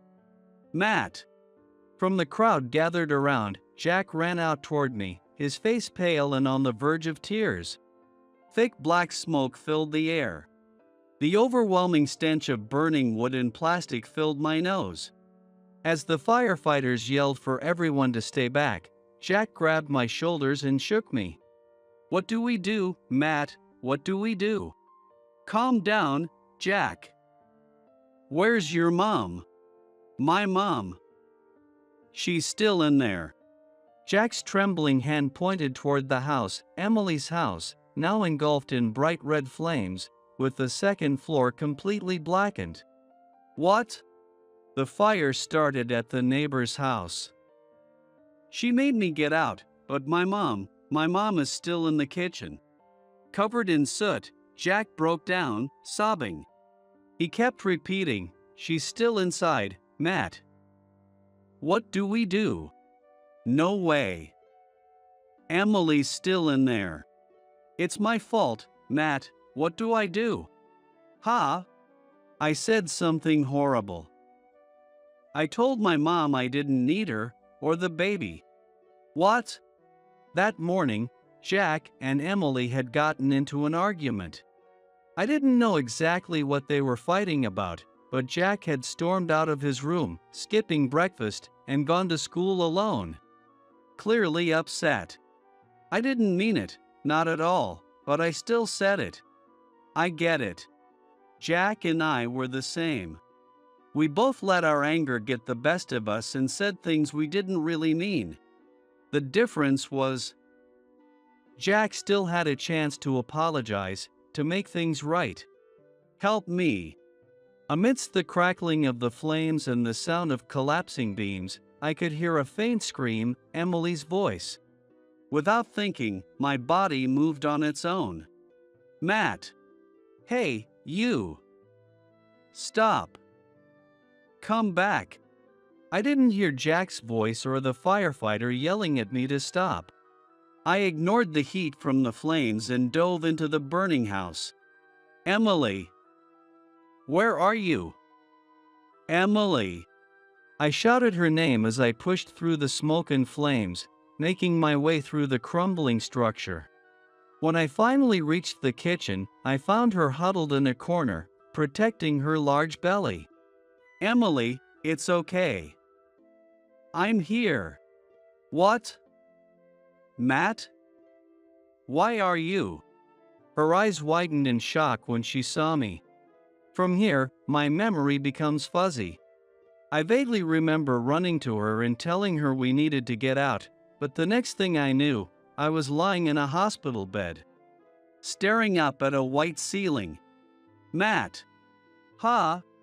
Slowly turning my head, I saw Jack sitting beside me, his face a mess of tears and snot. You idiot! What were you thinking? Jack, are you mad at me? Of course I am. Jack shouted, pointing sharply at something. I followed his gaze and saw my right leg, wrapped completely in bandages. A burning beam fell and pinned your leg. You were trapped. What? I hadn't even realized I'd been injured until Jack pointed it out. Later, a doctor explained that I had suffered severe burns, even damaging the nerves in my leg. That's why I hadn't felt any pain. Seriously, I thought my heart was gonna stop, and it's all because of me. Oh, wait, what about Emily? Is she okay? Panicking, I scanned the room, but Emily wasn't there. Seeing my frantic search, Jack wiped away his tears with his fist and, for the first time, gave me a faint smile. Yeah, she inhaled a lot of smoke, but she's going to be fine. The baby, too. Thank God. I was more relieved by that news than by the fact that I was safe. I didn't want Jack, my best friend, to go through what I did. The thought of never being able to make up with someone you care about, like what happened with me and my mom, was unbearable. Jack, make sure you apologize to your mom, make things right. I will, thanks, Matt. Thank you for saving them. Just as Jack began crying again, I fell back into a deep sleep. When I woke up the next time, I found Emily and an unfamiliar man, probably in his 40s, sitting beside my bed. How are you feeling, Matt? I'm okay. It didn't take long for me to realize that the man was Emily's husband, Jack's father, who had rushed back from his work assignment. His tear-streaked face looked almost identical to Jack's. With his face twisted in emotion, he tightly gripped my hand. Thank you so much for saving my wife and child, Matt. You're a hero to us. Hey, you're going to scare him. Calm down a bit, Emily said, gently scolding him with a soft smile. Then, her expression shifted to something more serious as she bowed her head deeply toward me. Thank you, Matt. Thanks to you, me, and my baby are both safe. I don't know how to repay you. We'll do everything we can for you. Don't worry about anything, her husband added. That's right, Matt. Just focus on getting better. You don't need to worry about anything else, Emily reassured me. Okay. At the time, I didn't fully understand what they meant. But shortly after, a relative was finally found who agreed to take me in. I moved far away, to a place that required a plane ride, and from then on, I lost contact with Jack and his family. A few years later, when I entered high school, I became an outcast. Did you hear? Matt's skipping the sports day again. Yeah, he's been like that since middle school. Always with the "my leg hurts" excuse. He's just faking it, right? He even puts on a show, limping around like that. Some of my classmates mocked me, imitating the way I walked as they laughed. During moments like those, I always kept a straight face, silently walking out of the classroom, dragging my right leg awkwardly behind me. Because of the burns I suffered during the fire, I was left with a disability in my right leg. It wasn't severe enough to require a wheelchair, but the skin on my thigh and calf had tightened, leaving me unable to move it properly. Of course, I couldn't participate in any strenuous activities, so I always had to sit out during PE. My middle school and high school classmates would laugh at me behind my back, and sometimes even to my face. "Hey, Matt, I heard you've got a pretty gnarly scar on your leg. Mind showing me?"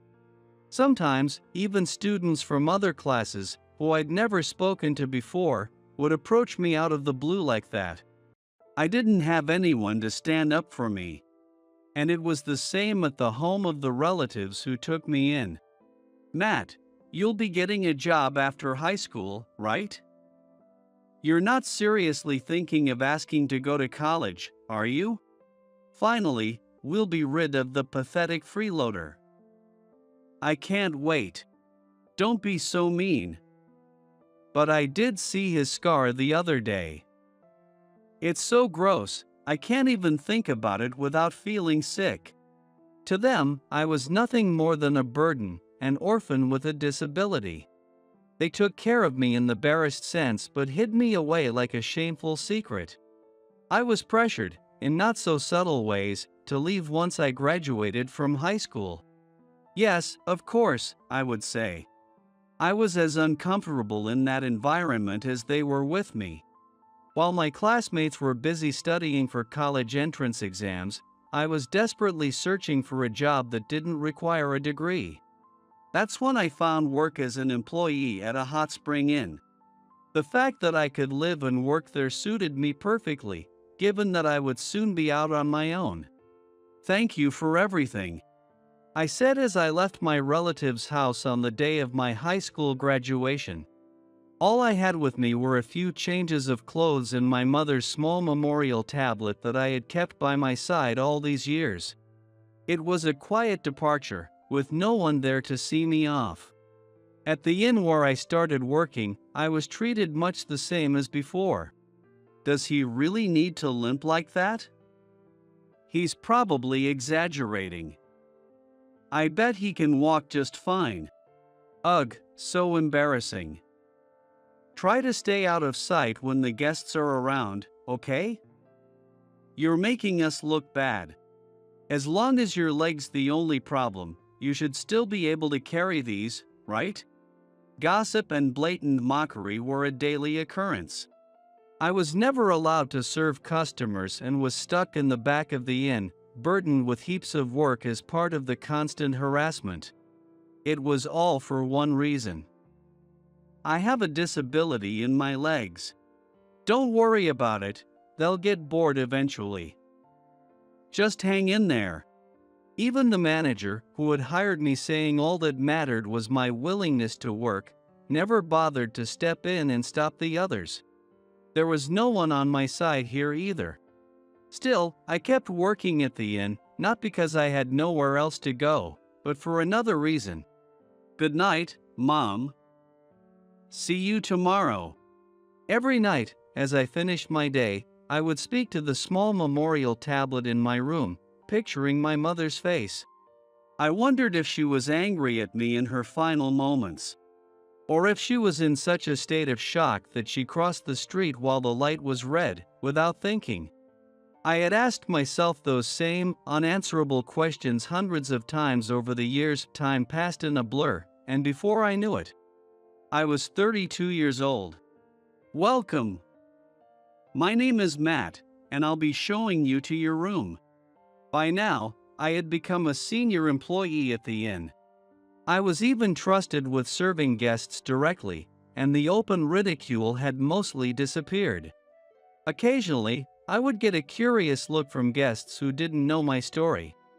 But I had come to accept that my right leg was simply part of who I was. Let's see, the next guest, huh? Their reservation changed from 2 people to just 1? Yeah, we got a call this morning. The guest seemed pretty upset. Upset? I raised an eyebrow at my junior coworker's comment. The reserved room was the most luxurious suite in the inn, offering the best view. Since it was the guest's first stay, I couldn't help but feel that it was probably meant for a special occasion, perhaps an anniversary. And now it seemed a bit of a waste with only 1 person staying. Maybe they had a fight or something? Who knows? Let's not pry too much into the guest's personal business. I warned my junior not to speculate too much and glanced back down at the reservation list. Even though I had just told them not to pry, I couldn't shake the strange feeling I had about this guest who would be staying alone in the special suite. The reason was Ms. Ross. That name held a significance I couldn't ignore. It instantly reminded me of my old best friend, Jack, and the woman who had helped me through the hardest time of my life, Emily. I wonder how Jack and his family are doing. When Ms. Ross arrived exactly on time for her reservation, the entire atmosphere of the inn changed. Every employee and guest present seemed taken aback. "Hi, I have a reservation under the name Ross. I apologize for any inconvenience caused by the last-minute change in my reservation." "No, not at all," I stammered, feeling unusually nervous as I greeted her. Because standing before me was a tall, stunning woman with a figure that could rival any model. Her porcelain-like skin was flawless, and her silky, glossy hair cascaded effortlessly over her shoulders. Her features were so impeccably beautiful that they went beyond beautiful, so she radiated an almost intimidating aura. Everyone around was left speechless by her beauty. Is there something on my face? Ha! No, I'm sorry. Get a grip, I mentally scolded myself. No matter how gorgeous a guest might be, it was unprofessional to get distracted. My job was to make sure they could relax and enjoy their stay. However, just as I began leading her down the hallway to her room, she suddenly stepped in front of me. "So, I'll show you to your room. My name is Matt." "Matt, could I talk to you for a moment?" "Ha!" Caught off guard, I was stunned as she moved in closer, suddenly gripping my hand tightly. Her beautiful face, the same one I had just been admiring, was now only inches away from mine. My heart began to race, and my face flushed with heat. "Is something wrong?" "It's terrible. I was supposed to come on this trip with my mom, but this morning, out of nowhere, she said she was too busy with work and told me to go by myself. It's always the same, work, work, work." I see. Today is her birthday. I booked this special room to celebrate, but she chose work over her own daughter. Can you believe that? Well, we had this huge argument at 5:30 this morning. I told her I'm never celebrating her birthday again. Oh, I was completely overwhelmed by her energy and found myself unable to say anything more. Given my first impression of her, I had assumed she was cool and quiet, so her outburst left me at a loss for how to react. In all my years working here, I had never encountered a guest who was this open and friendly right from the start. "Oh, I'm so sorry. I got carried away. My mom's always telling me I'm too familiar with people." "No, it's not that. You're so kind, Matt." "Thank you." Her slightly dejected expression made her look surprisingly innocent and cute. My heart skipped a beat, but then she said something that made it race even faster. "Matt, have we met before? I feel like this isn't the first time I've seen you." "What?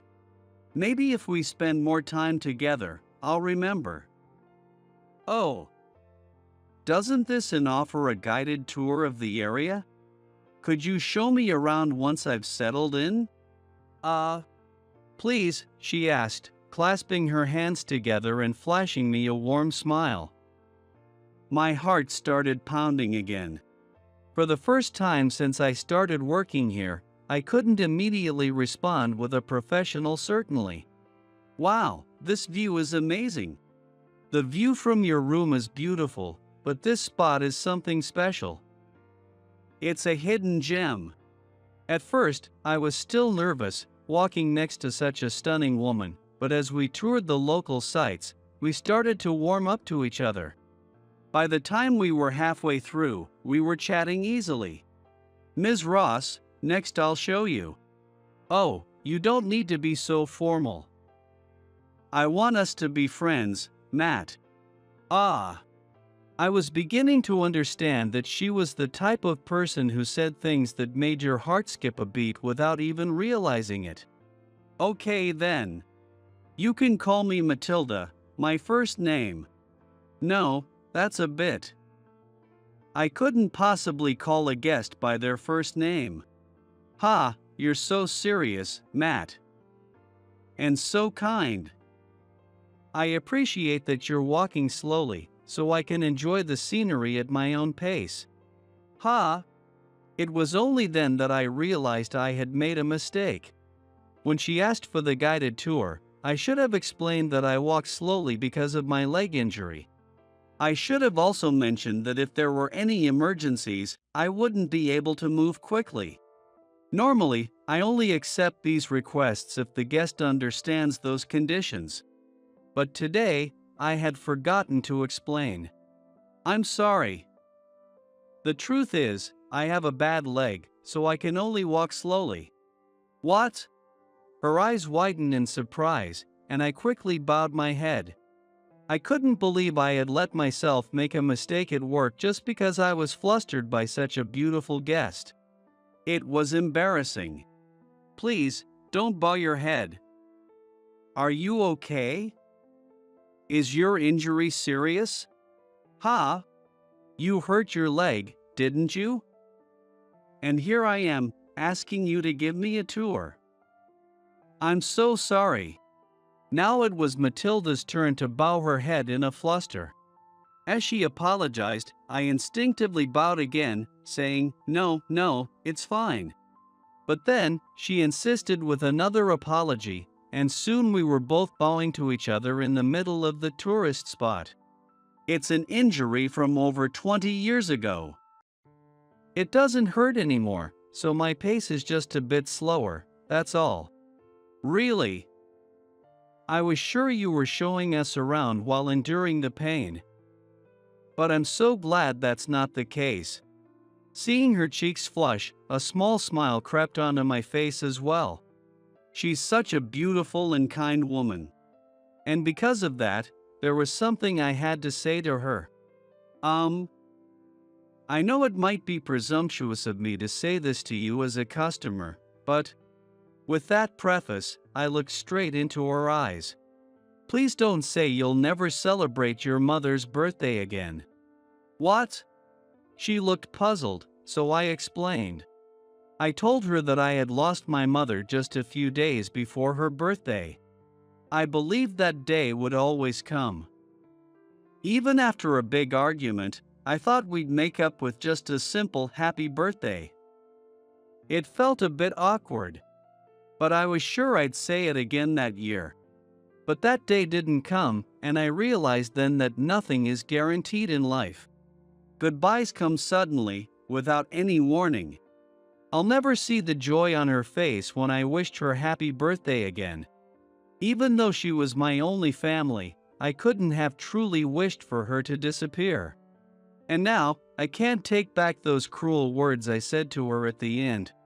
Because she's gone now. Please, don't have the same regrets I do.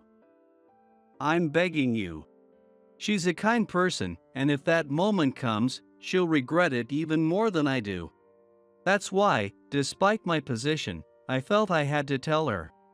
I'm sorry for bringing up such a somber topic on your mother's birthday. Please, don't apologize."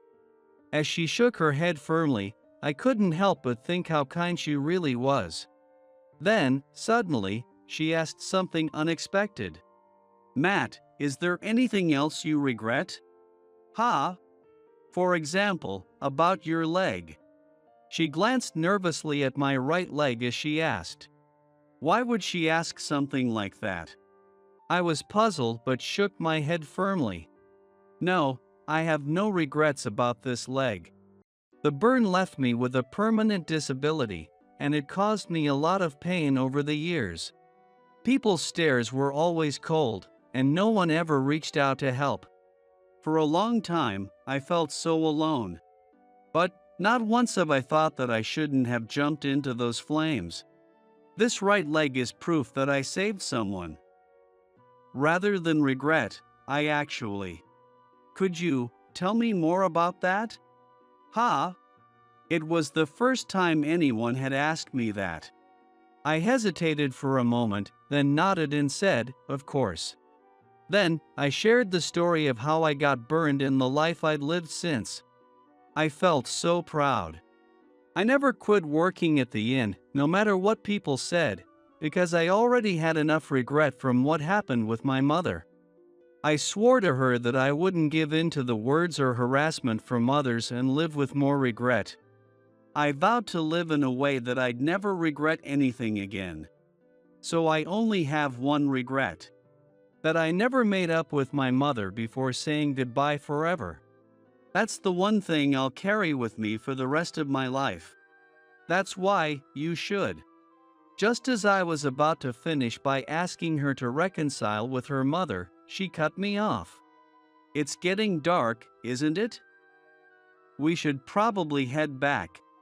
With that, she abruptly turned and started walking quickly down the path we'd come from. Had I upset her by going on about myself? Feeling anxious, I hurried after her. But just as we reached the front of the inn, she suddenly stopped, her face turning red, and then she leaned in close to whisper in my ear. Please come to my room tonight." "What?" "I'll be waiting." Before I could react, she dashed into the inn, leaving me standing there with my heart racing. That night, I was summoned to her special room once again. What awaited me there was. The word honey trap suddenly flashed through my mind the moment I stepped into the room.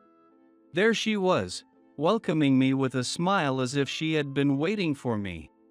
And a large man with a stern expression, sitting across the room. Excuse me, but who might you be? Are you Matt?" The man's voice was low and intense as he glared at me with sharp eyes. Though we seemed about the same age, he had an imposing presence. Almost like someone who lived a very rough life. "Yes. I see." As I stiffened with fear, the man leaned in closer, scrutinizing my face. I shot a desperate look at her for help, but then... Wait, what? Matilda. I was stunned. Matilda was crying. She wiped away the tears that streamed from the corners of her eyes with those long fingers.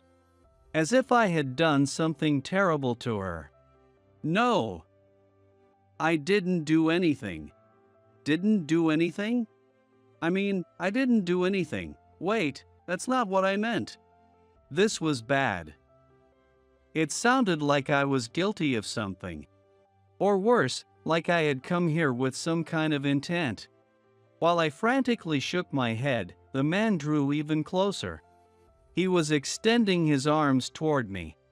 I braced myself, thinking he was about to grab my collar, and squeezed my eyes shut. But just then, ugh!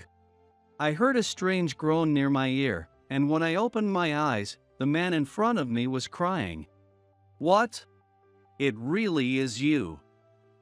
Matt. I finally found you." The man placed a hand on my shoulder, crying as he called me Matt. There was something oddly familiar about the way he said my name. "Are you Jack?" The name slipped from my lips naturally. "Yes." It's me, Jack Ross. Hey Matilda, I finally found him. His face lit up, and he turned to Matilda with a bright smile. Matilda wiped her tears and nodded enthusiastically. Yeah. I'm so happy too. I'm so glad for you, Jack. What? In stunned silence, I watched as Jack, my long-lost friend, and Matilda shared a smile. If Jack was Matilda's brother, then... Wait a second. Yes, she is, Matt. Without wiping away the tears that welled up again, Jack nodded repeatedly. Matilda was the child who had been in Emily's womb 22 years ago. After the fire, she was born at the hospital and grew up to be the adult standing before me now. My name is Matilda Ross. You must be the Matt who saved my mother and me. With tears in her eyes, Matilda gently took my hand. I could hardly believe what I was seeing. My childhood friend, whom I had been separated for 22 years, was now crying with the same scrunched-up face as back then. The child who wasn't even born yet at the time had grown into a full-grown woman, calling my name. When I heard about you, I thought, could it be?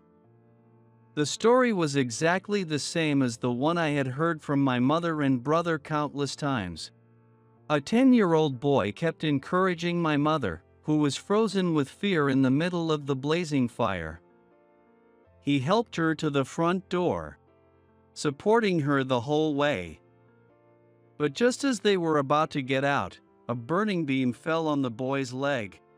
What made her think it was me was the part about losing my mother just days before her birthday.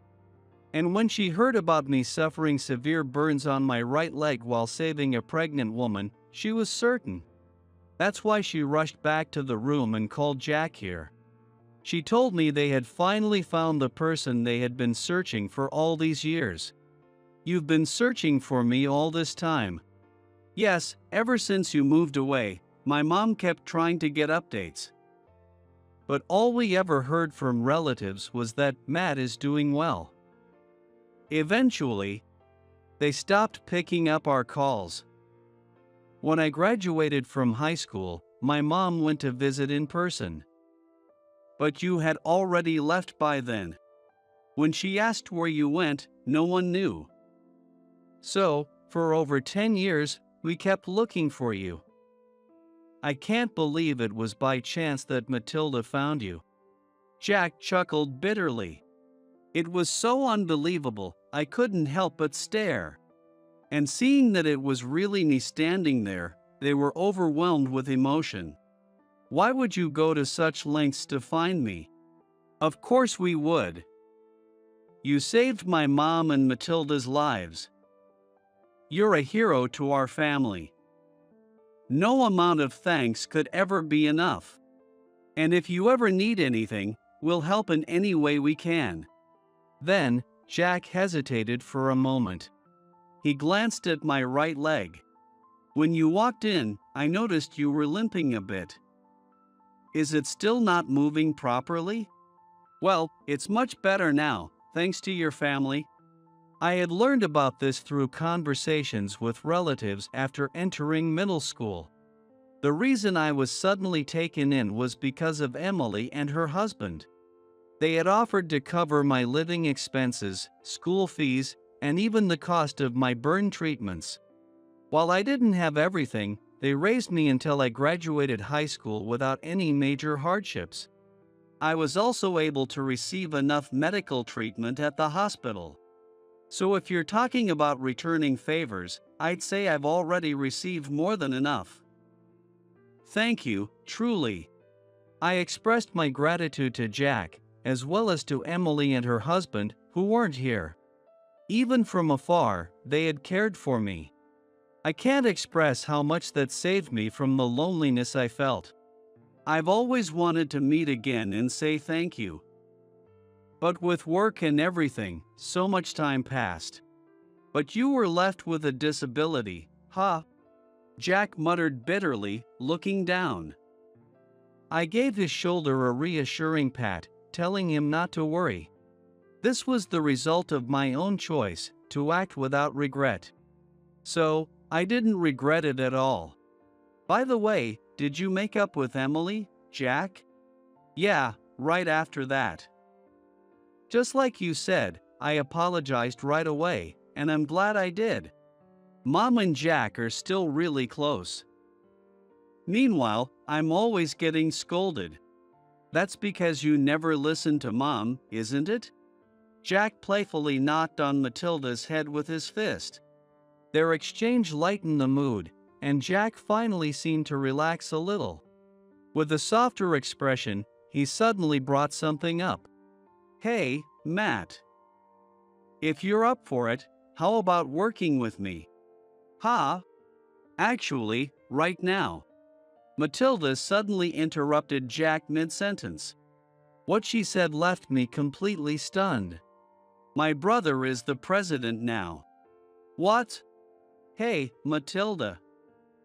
That was the important part. Sorry.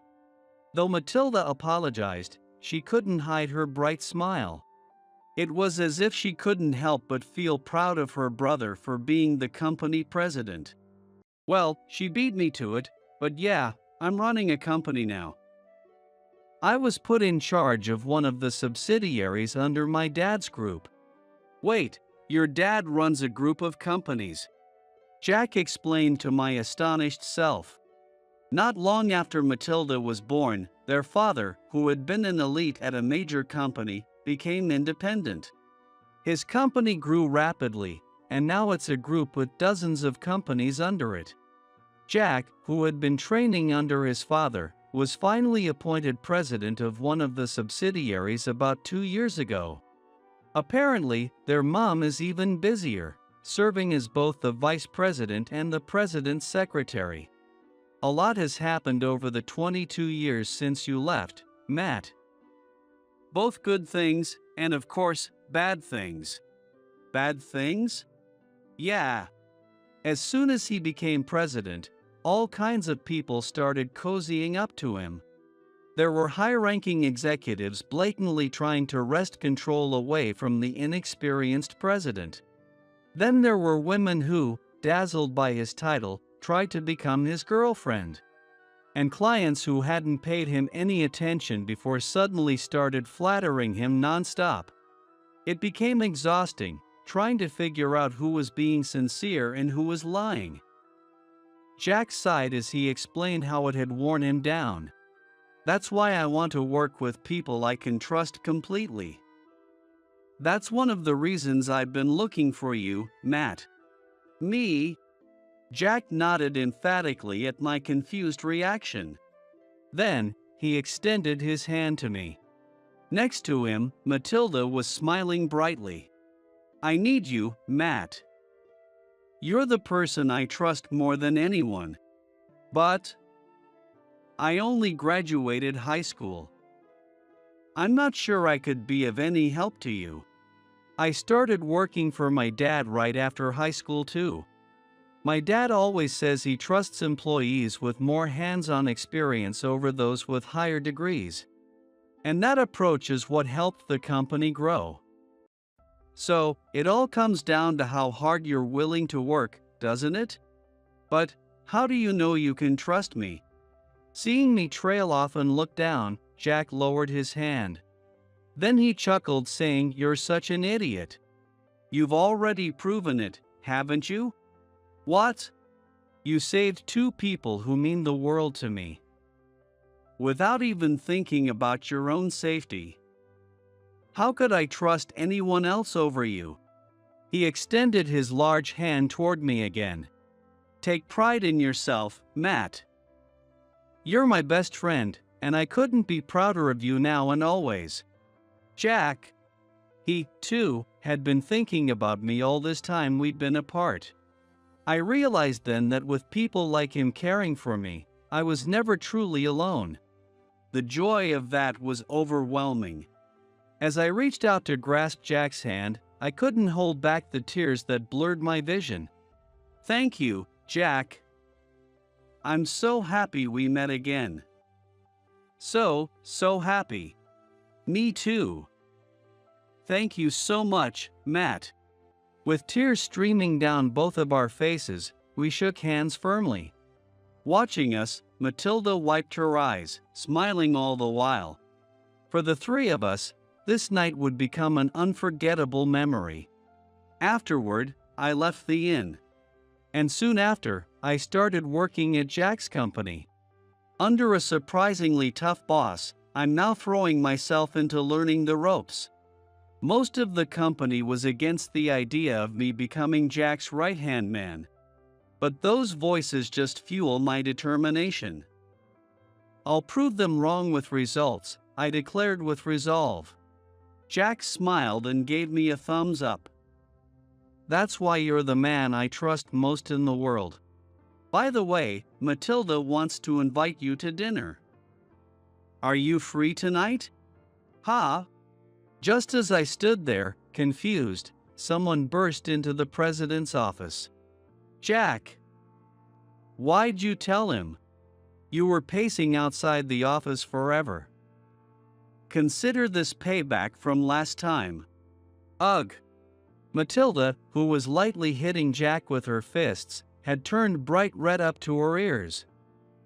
When she stopped, she awkwardly turned to face me. As a thank you for 22 years ago, how about tonight?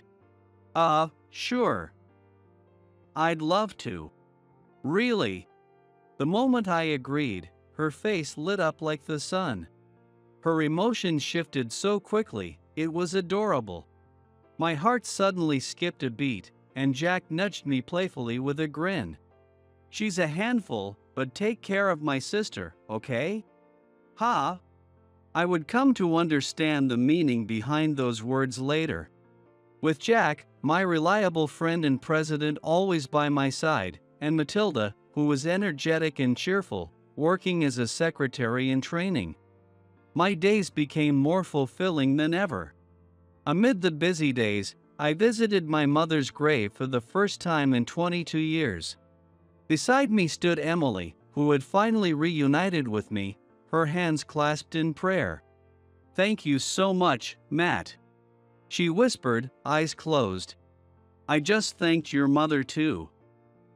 I told her that because she gave birth to such a wonderful son, my daughter and I were able to survive. During her life, your mother did so much for me. Emily smiled as she looked up, explaining that she had expressed her gratitude once again. Did my mother ever say anything about me? I asked hesitantly. I wasn't exactly a son to be proud of when my mother was alive. She worked herself to the bone for me, yet I was always rebellious. I braced myself, expecting to hear complaints. Sensing my apprehension, Emily gently placed her hand on my back. She always said you were incredibly smart and truly kind at heart. What? Your mother was always proud of you, Matt. She never said a single bad thing about you. As she softly rubbed my back, Emily smiled warmly. In that moment, tears started to flow uncontrollably down my face. Really? Yes. Until the very end, your mother was proud of you and loved you deeply. I know that feeling, as if it were my own. That's why when I named my daughter, I thought of you. I wanted her to grow up to be just like you. As I listened to her kind words, I couldn't stop the tears. It felt as though my mother was there, telling me it was okay, and my heart felt lighter. From now on, I'll carry the memory of my mother with me. Even if she has forgiven me, the regret I hold will never fade. But something has clearly changed in me. I'm no longer bound by that regret. I've learned to live with it and move forward. That regret is what drives me to cherish the people around me now. It feels like my mother's final gift to me. Instead of saying, I'm sorry, I want to say, thank you to my mother in heaven from now on. I believe she's watching over me with a smile and with pride.